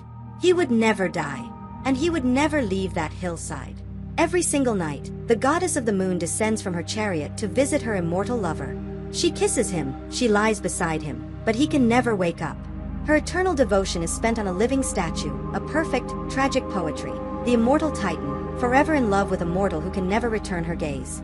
Finally, there was the third child, their younger sister, Eos. She was the dawn. Her job was the briefest, yet most beautiful. She rose just before her brother, Helios. Her task was to announce his coming. Eos, the rosy-fingered, would rise from the ocean in her saffron robes, opening the eastern gates, pushing back the literal veil of night. She would paint the edges of the dark sky in strokes of rose, pink, and gold, signaling to the world, and to her brother, that the light was returning. Thus, the new Olympian order ran on the machinery of the old Titan legacy. While their father, the rebel Hyperion, sat chained in the eternal darkness of Tartarus, his 3 children were bound to the eternal task of bringing light to the very world their father had lost. The great reckoning was complete. The cosmos was divided. The Titans who chose rebellion, Cronus, Hyperion, Iapetus, were defeated, their stories ending in the darkness of Tartarus. The legacies of their children were defined by torment, like Atlas bearing the weight of the sky, or eternal sacrifice, like Prometheus chained to the Caucasus. But 2 of the original 12 Titans, 2 of the greatest children of Uranus and Gaia, were conspicuously absent from the battlefield. And they were conspicuously absent from the dungeons of Tartarus. These were Oceanus, the primal world river, and his wife, Tethys, the nursemaid of the waters. Oceanus was not the sea we know. He was the Okeanos, a massive mythical freshwater river that encircled the entire known world. His currents formed the absolute boundary between the earth and the unknown darkness beyond. When the Titanomachy began, when Zeus declared war on Cronus, Oceanus refused the call to arms. His brothers raged, but Oceanus, representing the unchanging boundary of the world, would not move. He declared neutrality. His wife, Tethys, played an even more critical, political role. As the war began, Rhea, their sister, feared for the safety of her children, particularly her daughter Hera. She sent the young goddess far away from the violence, to be fostered safely at the edge of the world by Oceanus and Tethys. For the 10 years of the war, they protected and raised the future queen of the gods. When Zeus was victorious, he had no quarrel with his Titan family. They had not raised a hand against him, and they had sheltered his sister and future wife. Thus, the dynasty of the primal waters was spared. The new order was built around them. When the cosmos was divided, Zeus's brother Poseidon took command of the inner seas, the chaotic, salty, unpredictable oceans and the storms that raged upon them. But Oceanus and Tethys remained the undisputed masters of the primal boundary and the sources of all fresh water on Earth. Their legacy was not rebellion, it was life. Their union was the most fertile the cosmos has ever known. Together, they fathered the waters of the world. They had 3,000 sons, the Potamoi. These were the literal gods of every great river on Earth, from the Nile in Egypt to the great rivers of Europe and Asia. They were the arteries of the planet, bringing fresh water to the mortals Prometheus had created. And they had 3,000 daughters, the Oceanids. These were the nymphs and minor goddesses of every form of water, from the cold springs in the mountains, to the gentle breezes, the rain clouds, and the saltwater estuaries. Some of these daughters bound the old generation to the new. The Oceanid Clymene, for example, had married the Titan Iapetus before his fall, and she was the mother of the rebels, Atlas, Prometheus, and Epimetheus. The bloodline of the neutral waters was mixed directly with the bloodline of the Great Rebellion. But 2 daughters of Oceanus and Tethys stand above all others, for they became the very foundation of the new Olympian age. The first was Styx. She was the Oceanid goddess of the most powerful and dreadful river in creation. the river in the underworld that bore her name. When the Titanomachy first began, when Zeus was just beginning his revolt, Styx did not hesitate. Before any other god or titan chose a side, she recognized the tyranny of Cronus. Taking her 4 children, zeal, victory, power, and force, she raced to Olympus and became the very first immortal to pledge loyalty to Zeus. Zeus was so moved by her immediate, unwavering faith, at a time when his victory was far from certain, that he gave her the highest honor in the cosmos. He decreed that her river, the river Styx, would forever be the sacred water upon which all gods must swear their most solemn, unbreakable oath. If any immortal, Olympian or otherwise, swore a vow upon the river Styx and then broke that vow, the punishment was absolute. They would fall into a death-like coma for 1 full year, and then be banished from the company of the gods, exiled from Olympus, for 9 full years after. The loyalty of this Titan's daughter thus became the literal, binding contract of the new Olympian age. The second crucial daughter was Metis. We have met her before. She was the wisest of all the Oceanids, perhaps the wisest of all beings. Her name means cunning intellect and practical wisdom. It was Metis who devised the brilliant plan that started the Olympian rebellion. It was her potion that forced Cronus to regurgitate Zeus's 5 siblings. Her mind, combined with Zeus's power, was what made victory possible. After the wars, Zeus, the new king of the cosmos, knew he possessed ultimate power, the thunderbolt. But he recognized that power alone was tyranny. To rule justly, and to avoid the mistakes of his father, he needed wisdom. He turned to the daughter of Oceanus. Zeus took Metis as his first wife. The king of the gods married the Titanide of cunning intellect. The new age began, a perfect union of Olympian power and Titan wisdom. This should have been the dawn of a perfect, eternal age. But the old cycle, the curse of Uranus, was not yet finished. Gaia, the earth, who had seen it all, watched this new marriage. And she delivered one final, devastating prophecy. She told Zeus that his wise wife, Metis, was destined to bear him 2 children. The first would be a daughter, a goddess of wisdom equal to her mother and strength equal to her father. But the second child, she prophesied, would be a son. And that son was fated by the cosmos to depose his father, just as Zeus had deposed Cronus, and just as Cronus had deposed Uranus. The king of the gods, at the very height of his victory, suddenly stared into the abyss. He was trapped in the exact same prophecy as the father he had just imprisoned. Zeus sat on the throne of the universe. The cosmos was at peace, the primal threats were jailed, and the Olympian order was absolute. He had power, he had authority, and he had taken the wisest of all beings, the Titanide Metis, as his first wife. The union of Olympian power and Titan intellect should have guaranteed an eternal golden age. But then came the prophecy. Gaia, the earth, who had seen all the cycles before, delivered the devastating words. She told Zeus that his wife, Metis, was fated to bear him 2 children. The first would be a daughter, a goddess matching her father in strength and her mother in pure wisdom. But the second child, she warned, would be a son. And that son was destined by the cosmos to depose his father, just as Zeus had deposed Cronus, and just as Cronus had deposed Uranus. The king of the gods, at the very moment of his total victory, was plunged back into the terror of his ancestors. He was trapped in the exact same cycle. Zeus paced the halls of Olympus, the curse echoing in his mind. He looked at his brilliant wife, Metis, who was already pregnant with their first child, the prophesied daughter. He was facing the exact same dilemma as his father, Cronus. He could follow his father's path. He could wait for the children to be born and then, driven by paranoia, swallow them. But Cronus's solution was crude, born of panic and brute force. And ultimately, it had failed. Swallowing the children only delayed the prophecy, it did not stop it. It only guaranteed that the rebellion, when it came, would be fueled by a justifiable, burning rage. Zeus realized that to be a true king, he could not repeat the crimes of his father. Cronus, the paranoid tyrant, fought the prophecy with brute strength. Zeus, the new king, had to outthink the prophecy. He studied the curse. The threat was not the daughter. The threat was the son, a son who had not yet even been conceived. The solution, therefore, was not to destroy the children. The solution was to ensure the second child could never be born. He had to separate himself from Metis. But he could not simply divorce or imprison wisdom itself. The kingdom needed her, and he loved her. Therefore, he had to control wisdom completely. He had to become wisdom. He approached Metis, hiding his dread behind a mask of playfulness. "Metis, my love," he said, "you are the wisest of all beings. They say your cunning is so profound, you can change your very form into anything that exists." Metis, the Oceanid, proud of her shape-shifting abilities, agreed to a challenge. "Show me," Zeus challenged. "Can you turn into a raging lion?" Instantly, she became a lion, roaring in the halls of Olympus. "Incredible!" Zeus said. "Can you become a serpent?" Instantly, she was a viper at his feet. "Amazing! But true mastery is not in size. Can your great mind inhabit the smallest of forms? Can you become as small as a fly?" Métis, perhaps seeing the trap only an instant too late, or perhaps seeing it as the only path destiny allowed, transformed. She became a tiny fly, buzzing in the air. The instant she did, Zeus leaned forward, opened his mouth, and swallowed her. But this act was the very opposite of what his father had done. Cronus ate his children out of fear, sealing them in the darkness of his gut to destroy their threat. Zeus swallowed his wife out of strategy, internalizing her power.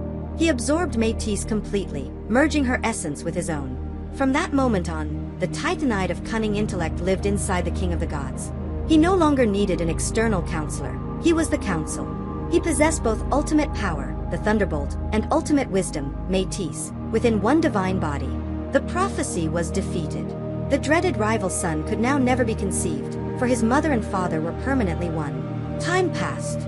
The Olympian order flourished, ruled by a king whose judgments were now tempered by profound intellect. But the first prophecy still lingered. Métis had been pregnant with the daughter when Zeus swallowed her, and that pregnancy did not end. It continued, growing to full term inside the king of the gods. Zeus began to feel a pain. It started as a throb behind his eyes, but over the weeks, it grew into a blinding, splitting, hammering migraine. It felt as if a legion of warriors was forging a new weapon inside his skull. The divine pressure built until the king of the cosmos could take no more. He roared, and the sound of his agony shook the foundations of creation. He staggered through Olympus, bellowing for Hephaestus, the smith god. "My head!" Zeus roared. "It is splitting apart. You must free me. Take your axe. Strike my skull. Now!" Hephaestus, terrified at the command but more terrified to refuse, grabbed his heaviest bronze blacksmith axe. He steadied himself, aimed, and struck his king directly in the center of the forehead. The skull of Zeus split wide open, but instead of blood, a ray of light burst forth. And leaping from the head of the king, fully formed, was the fulfillment of the prophecy. It was not a baby. It was a radiant goddess, fully adult, wearing gleaming battle armor and a crested helmet. She held a spear high and let out a terrifying, piercing war cry that echoed across the heavens. This was Athena. She was the brainchild of the king. Born of Zeus, power, and the absorbed Titan, Métis, wisdom. She was the goddess of strategy, civilized law, craft, and the intellectual side of warfare. Born directly from her father, she would be his favorite child, his most loyal defender. The cycle was broken. Uranus had suppressed his children. Cronus had consumed his children. Zeus, facing the same destiny, had absorbed wisdom, bypassed the threat, and transformed the prophesied child into his greatest ally. He had defeated the curse of patricide itself, proving why he, and he alone, was the final and everlasting king of the gods. Zeus was the undisputed, eternal king of the cosmos. His power, symbolized by the master thunderbolt, was absolute, having defeated every primal threat. His intellect was supreme, having absorbed the Titan goddess of wisdom, Métis, which allowed him to break the cycle of patricide and birth the goddess Athena from his own mind. The new Olympian order was secure. But a kingdom built only on power and internalized wisdom is a dictatorship. A true, lasting civilization needs more. It needs structure, and it needs meaning. It needs law, and it needs culture. For these, the new king had to turn to the allies who had helped him ascend, the last of the great Titanites.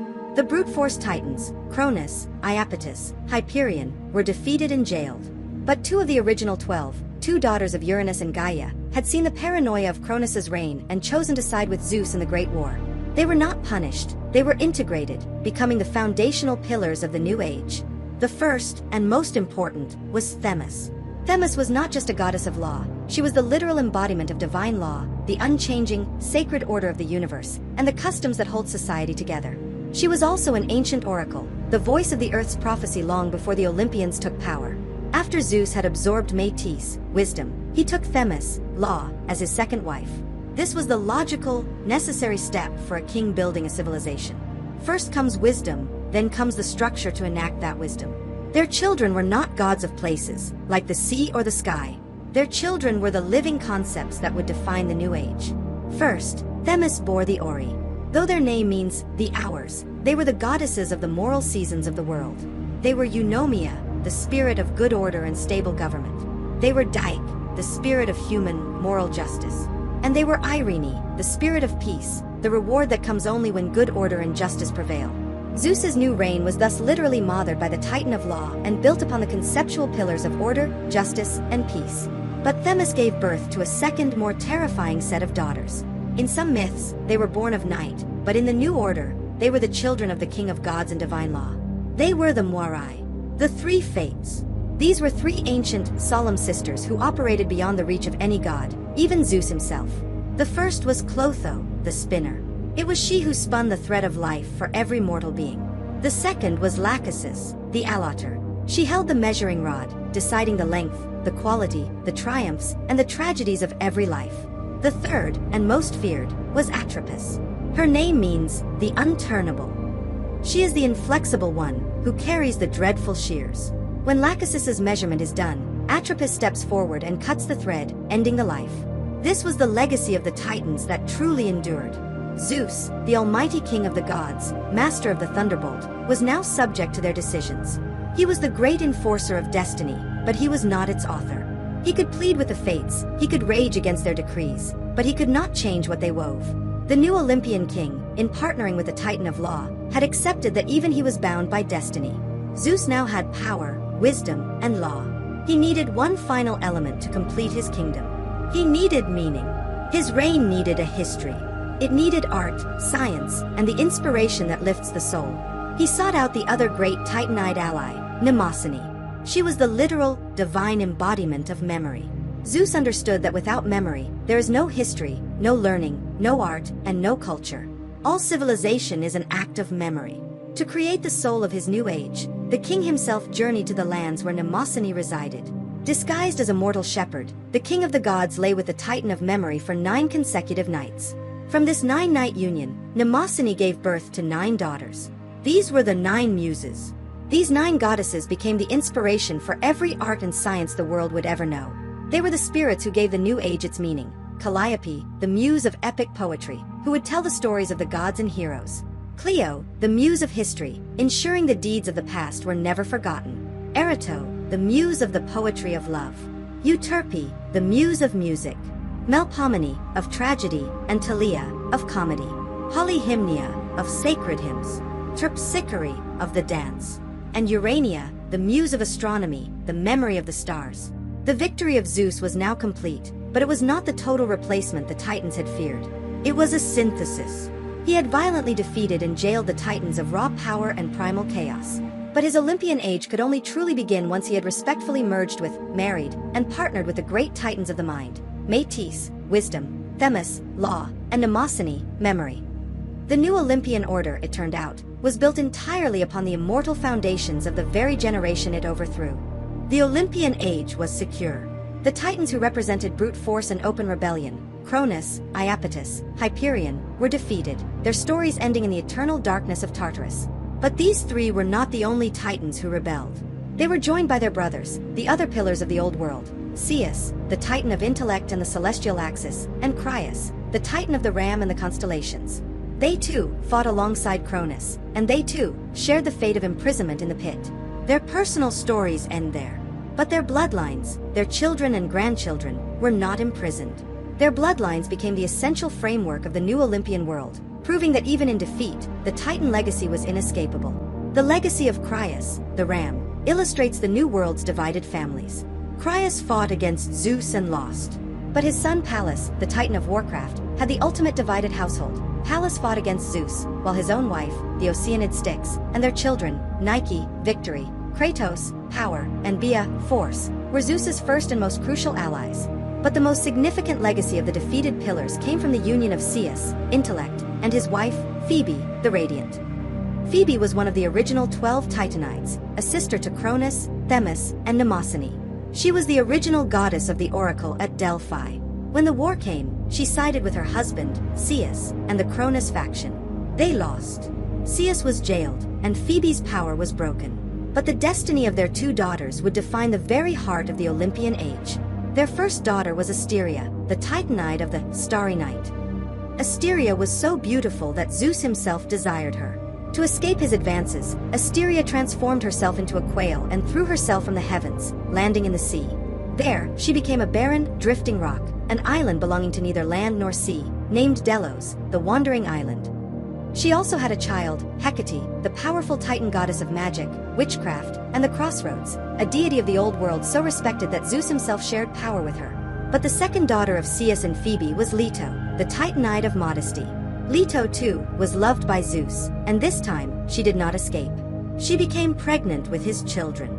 This act ignited the most terrifying jealousy the cosmos had ever known, the rage of Hera, Zeus's sister and new wife. Hera, queen of the gods, was humiliated by the infidelity. She was determined that these children, the offspring of her husband and a Titan, would never be born. Hera cast a terrible curse. She forbade Leto from giving birth on any land, any island, or any place on the face of the earth, Gaia, that saw the light of the sun, Helios. Since the sun sees everything, Leto was exiled, cursed to wander the earth forever, pregnant and in agonizing labor, with nowhere to rest. The persecution began. Leto, in agony, wandered the entire globe. She begged every island and every continent to give her shelter. But they all refused. They saw her coming and barred their shores. They feared the wrath of the new queen, Hera, far more than they pitied the daughter of the defeated Titans. Even her own cousin, Helios, the sun, was bound by the curse, his light ensuring that nowhere was safe for her. After months of tormented wandering, Leto, desperate, stumbled upon the loophole. She found the barren, drifting rock floating aimlessly in the sea, her own sister, Asteria, the island of Delos. This island was the key. Because it was a floating, wandering rock, it was not technically land belonging to Gaia. It had no roots. It was the only place in the cosmos unbound by Hera's curse. The fugitive island agreed to shelter the fugitive goddess. Anchoring itself to the seabed with 4 great pillars, Delos received her. There, clinging to a sacred palm tree, after 9 days of agonizing labor, Leto finally gave birth to her twins. These were not minor gods. They were the new blood. First came Artemis, goddess of the hunt, the wilderness, and the protector of childbirth, having just witnessed her mother's suffering. And second came Apollo, the new god of music, healing, truth, prophecy, and the new master of the sun. This is the final irony of the Titan legacy. The Titans of intellect, Zeus, and prophecy, Phoebe, were defeated and their faction jailed in darkness. But their grandchildren, born from the persecuted Leto on the fugitive island of Asteria, became 2 of the most powerful and revered gods in the entire Olympian pantheon. The old Titan of light, Hyperion, was in the pit, but the new god of light, Apollo, now ruled the sun. The old Titanite of the moon, Selene, still drove her lonely chariot, but the new goddess of the moon, Artemis, now commanded the wild beneath it. The Olympian order had vanquished the old, only to be perfected by the bloodline of the defeated Titans. The Olympian order was complete. The new gods ruled, the old gods were jailed, and the primal wars were a distant, terrible memory. The laws of Zeus were absolute. But the age of the Titans was not entirely finished. One great injustice, one act of eternal, agonizing vengeance, remained. Far at the eastern edge of the world, on the desolate, icy peaks of the Caucasus Mountains, the Titan Prometheus remained chained to the rock. His punishment, decreed by Zeus, was perfect in its cruelty. For thousands upon thousands of years, he endured the same cycle. Every morning, the sun, his cousin, Helios, would rise, its light revealing the Titan bound in unbreakable adamantine. Every midday, a monstrous eagle, a divine agent of Zeus's wrath, would descend from the sky. It would land on the helpless Titan, rip open his abdomen with its beak, and spend the afternoon consuming his immortal liver. Every evening, the eagle would depart, leaving him in agony. And every night, in the freezing dark, his divine body would heal, his liver regenerating completely. He was made whole again by the morning, just in time for the eagle to return. Prometheus, the Titan of foresight, paid this unending price for a single crime. He had looked upon the weak, shivering creation called humanity, and he had loved them enough to defy the king of the gods and give them the gift of fire. Ages passed. The very humanity Prometheus had saved used his gift. They built civilizations. They forged metals. They fought wars, they built temples, they suffered the plagues released from Pandora's jar, and they clung to the single ember of hope left inside it. And in this new age of mortals, the greatest hero the world would ever know walked the earth. Hercules, the mighty, tormented, divine son of Zeus himself. We last saw this champion in chapter 9, fighting as an ally of the gods, helping them defeat the giants. Now, he was a hero in his own right, wandering the earth, performing the 12 great labors meant to cleanse his spirit. One of these labors required him to journey to the far edges of the known world. His path took him deep into the frozen Caucasus range. As he climbed the desolate peaks, he heard a sound that chilled even his heroic blood, the agonizing, divine scream of someone in eternal torment. Hercules followed the sound and found its source. He saw the mighty Titan, wasted but unbroken, pinned helplessly to the sheer cliff face. Hercules knew the stories. He knew who this was, and he knew this punishment was the decree of his own father, Zeus. As Hercules watched, horrified, the sky darkened. The giant eagle descended, its wings blocking the sun, its beak sharpened, ready for its daily gruesome meal. Hercules faced a choice. He was the son of Zeus. To interfere was to commit a direct act of defiance against the king of the cosmos. But Hercules was also the champion of humanity. He looked at the monstrous predator, the agent of torture. And he looked at the victim, the very god who had saved humanity, the reason mortals had civilization at all. Hercules was a hero who existed to fight monsters and protect the defenseless. He made his choice. He was a hero before he was a subject. As the eagle swooped down for the attack, Hercules drew his massive bow. He nocked an arrow, some say one dipped in the Hydra's poison, and he fired. The arrow struck the eagle, killing Zeus's agent of torture instantly. The monster fell, lifeless, into the deep chasm below. Prometheus stared, stunned.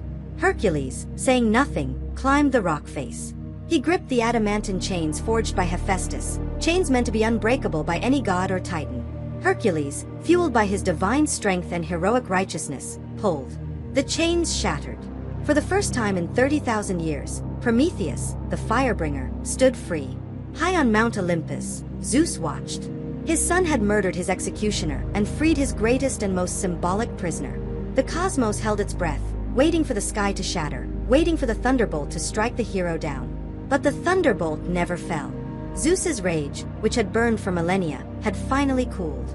He looked down not at an enemy, but at his own heroic son, the embodiment of the new age, standing up for the Titan who had championed mankind. He saw that the punishment had served its purpose. The age of primal vengeance against the Titans was over. The age of mortal heroism, an age he had fathered, had begun. Zeus allowed it. He accepted the liberation. The debt, paid in millennia of agony, was finally settled. But the law of the gods is absolute. The decree was eternal bondage.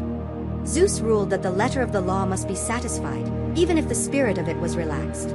He commanded that Prometheus, though free, must wear a symbol of his bondage forever. Hephaestus was ordered to forge a simple ring from one of the broken links of the adamantine chain. Into this ring, Zeus himself set a small piece of the Caucasus rock to which the Titan had been bound. Prometheus was free to walk the earth, free to return to Olympus and be honored as an elder god, but he must always wear that ring. It was the eternal symbolic proof that he was still, technically, bound to the rock, satisfying the ancient decree. This great reconciliation was the true and final end of the war between Titan and Olympian. And mortals, in honor of the Titan who suffered for them, adopted the custom, wearing rings as a sign of commitment, remembering the eternal price that was paid for the gift of fire.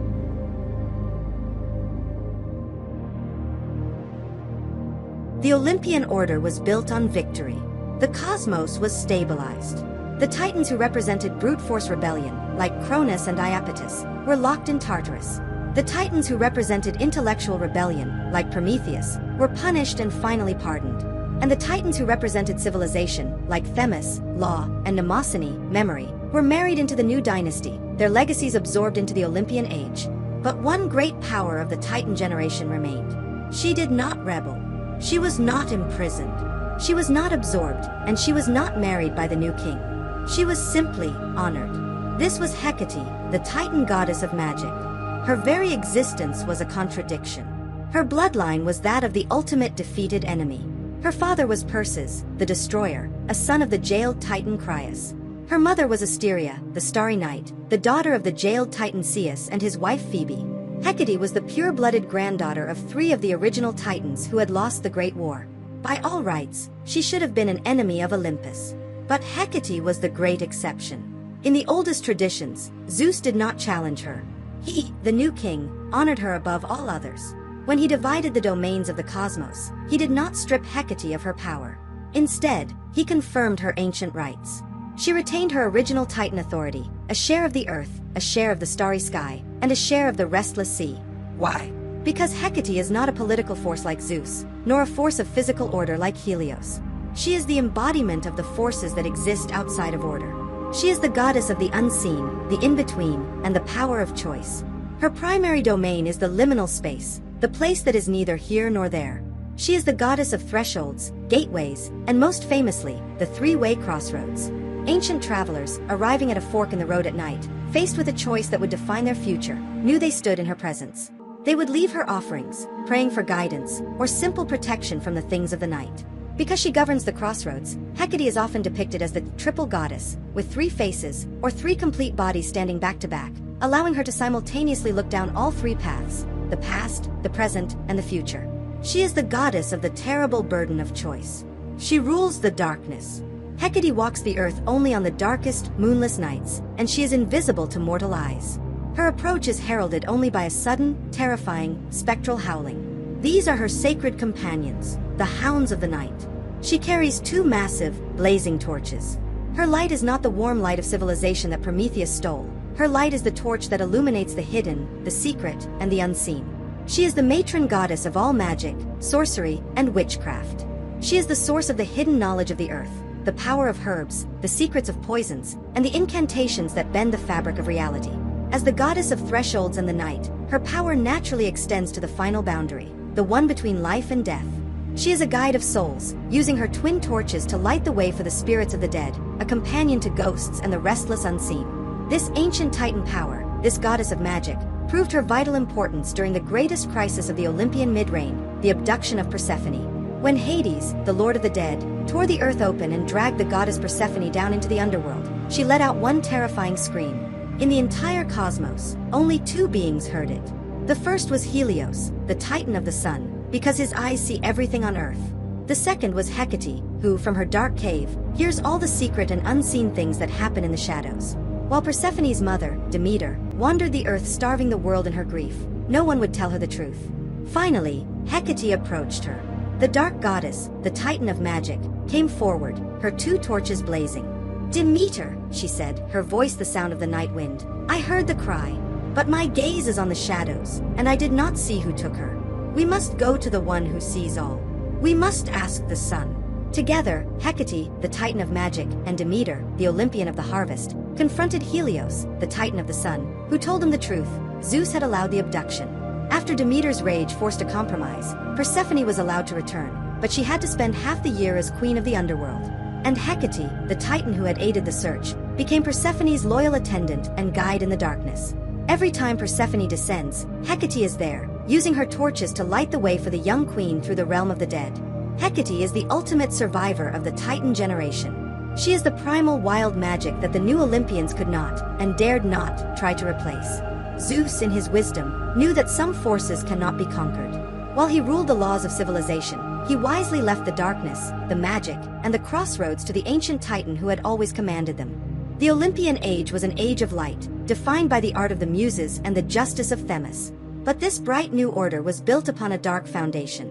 Any great peace is secured by the prisons that hold its enemies, and the victory of Zeus was no different. The war with the Titans was over, but the consequences were eternal, carved into the geography of the cosmos.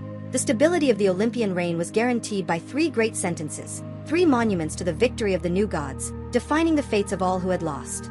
The first and greatest prison was the pit itself, Tartarus. This was the destiny reserved for the main Titan army. Cronus, the deposed king. His brothers who stood beside him in the war, Hyperion, the pillar of light, Iapetus, the piercer, Zeus, the intellect, and Cronus, the constellation. The entire old establishment, the gods who had ruled the Golden Age, were cast down. We must understand what Tartarus is. It is not merely a dark cave, it is the basement of creation. It is a lightless primordial abyss located as far beneath the earth as the sky is above it. The poet said that a bronze anvil, dropped from the peak of Olympus, would fall for 9 days and 9 nights just to reach the earth. And that anvil would fall for 9 more days and 9 nights to reach the bottom of Tartarus. It is a place of profound gloom, surrounded by a massive wall of solid bronze, forged by the Cyclopes, with gates set by Poseidon himself. It is the foundation of the world, and it is the dungeon of the defeated gods. Here, the greatest irony of the cosmos played out. Cronus, the king who so feared being overthrown by his children that he swallowed them, keeping them imprisoned in his own internal darkness, was now trapped in the ultimate external darkness, imprisoned for eternity by the very children he tried to destroy.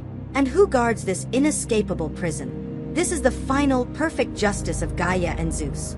The wardens of Tartarus are the Hecatonchyres, the 100-handers, the older brothers whom Cronus had betrayed, the monsters he refused to free from this very pit. Now eternally loyal to Zeus who had liberated them, the Hecatonchyres stand watch at the bronze gates, their 300 arms ensuring that the generation that scorned them never sees the light of the new world. The second great prison was not darkness, but a sentence of eternal, conscious labor. This was the fate of Atlas. As the son of Iapetus and the mighty general of the Titan armies, Atlas was singled out for a unique punishment. He was marched to the farthest western edge of the world, to the place where the earth ends and the domain of night begins. His sentence was not to be buried, but to be a pillar. Zeus commanded him to take the heavens, the great, starry vault of Uranus, upon his massive shoulders. His eternal task is to hold the sky aloft, forever preventing the sky from collapsing back down onto the earth. He is the living symbol of the separation that Cronus's original crime had created. Imagine the torment. It is not just the impossible physical weight of the entire cosmos. It is the psychological agony. While his rebel brothers are buried in the dark, ignorant of the new world, Atlas must watch it all. He must see the sun, Helios, and the moon, Selene, his cousins, perform their daily, free journeys. He must watch the humanity that his brother Prometheus saved build their cities and live their lives. He must watch the entire vibrant Olympian age that he fought to prevent, all while bearing the impossible burden of its very existence. The general of the old order was forced to become the primary servant of the new. The third great prison was different. It was not for the old war, but for the new rebellion. This was the prison for the Titan who defied Zeus's new law, the Caucasus. We must remember the fate of Prometheus. For millennia, his prison stood as the symbol of Zeus's unyielding judgment.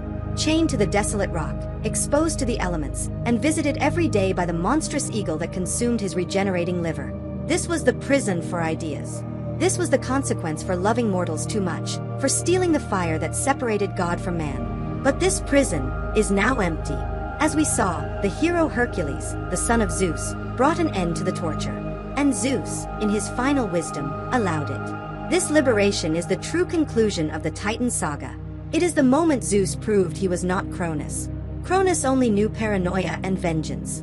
Zeus, having secured his reign, finally learned to balance justice with mercy.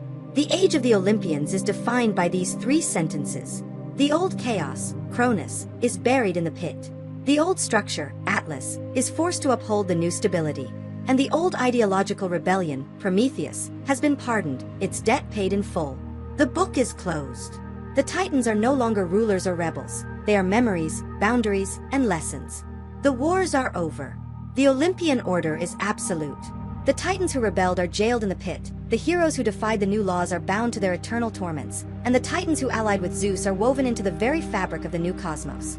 But to understand the new age, we must look one last time at the shadow that defines it. We must look at the king of the gods before the gods, Cronus.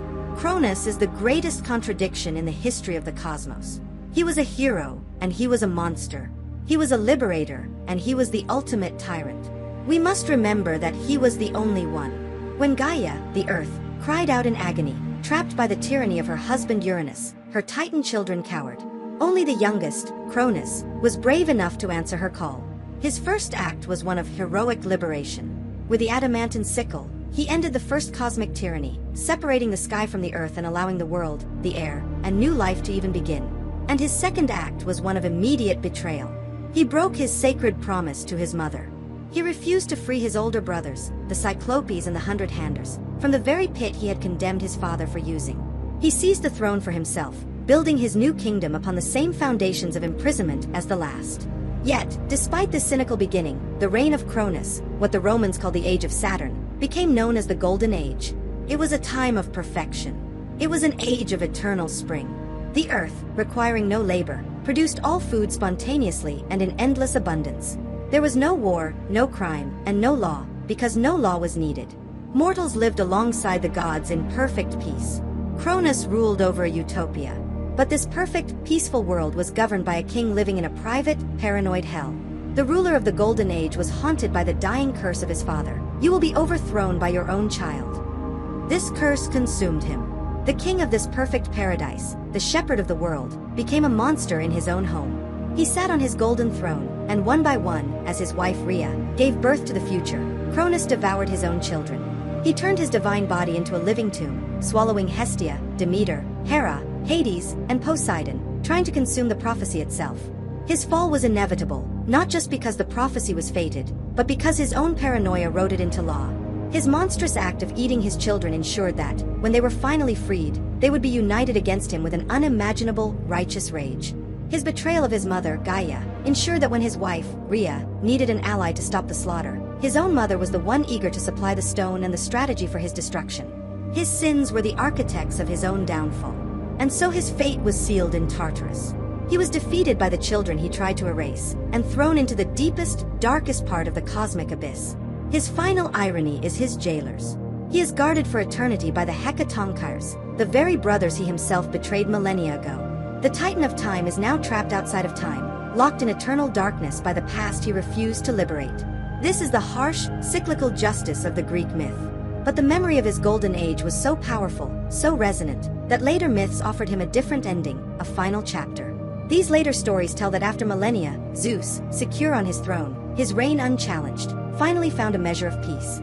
His anger had cooled. He recognized that his father's true nature was not war, but the passive, simple peace of the Golden Age. Zeus ordered Cronus released from Tartarus. But he could never be allowed near the throne of Olympus. Instead, Zeus appointed his father to a new, distant kingdom. He sent Cronus to the farthest edge of the underworld, to the Isles of the Blessed. This was Elysium, the paradise where the souls of the greatest mortal heroes go after they die. And so, the final irony of Cronus's story is complete. The king who presided over the perfect golden age on Earth was now given the job of ruling the perfect, peaceful afterlife for heroes. He gets to rule a utopia once again, a quiet garden, far from power, far from ambition, at the edge of his son Hades' domain. This is the final legacy of the Titans, embodied by their fallen king. They are the memory of perfection lost. The Golden Age, a time of innocent abundance, could never last. The new Olympian age is the one we recognize, a world of brutal conflict, complex laws, divine jealousy, heroic sacrifice, and constant suffering. The Titans remain the great, primal dream, the perfect, simple world that came before, a utopia ruled by the king who had to eat his own future to try and preserve it. We have reached the end of the beginning. The age of the gods before the gods is over. The primal, chaotic, elemental forces that first emerged from the void, Gaia, Uranus, and their mighty children, the Titans, have played their cosmic part. Their stories are written, their great wars are finished, and their fates, whether in darkness or in light, are sealed. The universe, as the Greeks imagined it, was born in two distinct eras. The first was the Age of Titans. This was an age of raw power, of terrible absolutes, of definitions being carved into reality. It was the age when the sky smothered the earth, when the ambitious son castrated the tyrannical father, and when the new king, terrified of the future, devoured his own children. It was the time of the Golden Age, a perfect, effortless utopia ruled by a king consumed by perfect paranoia. The Titans were the embodiment of primal concepts: time, memory, the sun, the earth, and divine law. The second age, the one forged from the ashes of the first, is the Age of Olympus. This is the age that inherited the history of the Titans. It is not an age of simple perfection, it is an age of profound complexity. It is defined by the new gods, the Olympians, who are not just concepts, but personalities, driven by jealousy, passion, strategy, and vengeance. It is the world that inherited both the divine fire from Prometheus and the entire swarm of evils from Pandora's jar. It is the age of consequence and the age of hope. But the new age is not a replacement of the old. The Age of Olympus is built entirely upon the foundations, the machinery, and the very laws of the Titan generation. The Titans are gone from the throne, but their echo is the structure of the new world. The peace of the Olympian world is guaranteed only because the old chaos is contained. Deep in the cosmic basement of Tartarus, the warring Titans, Cronus, Iapetus, Hyperion, Zeus, and Cryas, serve their eternal sentence, a permanent lesson that chaos will be answered by law. And they are guarded by the Hecatonkars, the very brothers their king betrayed. The stability of the new world is literally held in place by a defeated Titan. At the western edge of the world, the rebel general, Atlas, bears the weight of the sky, his eternal punishment transformed into the pillar that keeps the new order stable. The new world runs on Titan machinery. Every single day, the mortals saved by Prometheus are lit by the children of the defeated Titan Hyperion, the glorious chariot of Helios, the sun, and the rosy-fingered arrival of Eos, the dawn. Every night is silvered by their sister, Selene, the moon, forever visiting her sleeping love. The very water that humanity drinks and the rivers they sail flow from the veins of the neutral Titans, Oceanus and Tethys. The Olympian civilization itself is defined by the Titans who chose to ally with Zeus. The king of the gods rules with an unmatched intellect because he physically absorbed Métis, the Titan of wisdom. His court is structured by the very concepts of good order, divine justice, and peace. The children he fathered with the Titanide Themis. The art, the history, the music, and the science of the New Age exist only because of the 9 muses, the daughters of the Titanide Mnemosyne, who is memory itself. Even the primal forces that exist outside of Zeus's direct control are Titan. The ancient, wild magic of the earth, the secrets of the night, and the power of the crossroads are still commanded by Hecate, the Titan goddess whom the Olympians dared not challenge. And the ultimate power of the New Age, the one authority that even the king of the gods must obey, is the legacy of a Titan. For Zeus himself must bow to the decisions woven by the 3 fates, the daughters of Themis. Finally, the bridge between the divine and the mortal is the figure who began the true conflict, Prometheus. Now freed from his chains, reconciled with the king he defied, the Titan who sacrificed everything for humanity stands as the symbol of the final end of the conflict. His fire burns in every mortal city. The Titans were the gods before the gods. They were the raw materials, the earth, the sky, time, memory, and law. The Olympians were the artists who shaped those materials into the complex, tragic, chaotic, and beautiful story we call mythology. The Titans are the foundation, the Olympians are the palace. And the lesson of their saga, the great war between father and son, which was broken only by wisdom, is the eternal truth of the cosmos. All power is temporary, all chaos must eventually yield to order, and the future will always be born from the legacy of the past.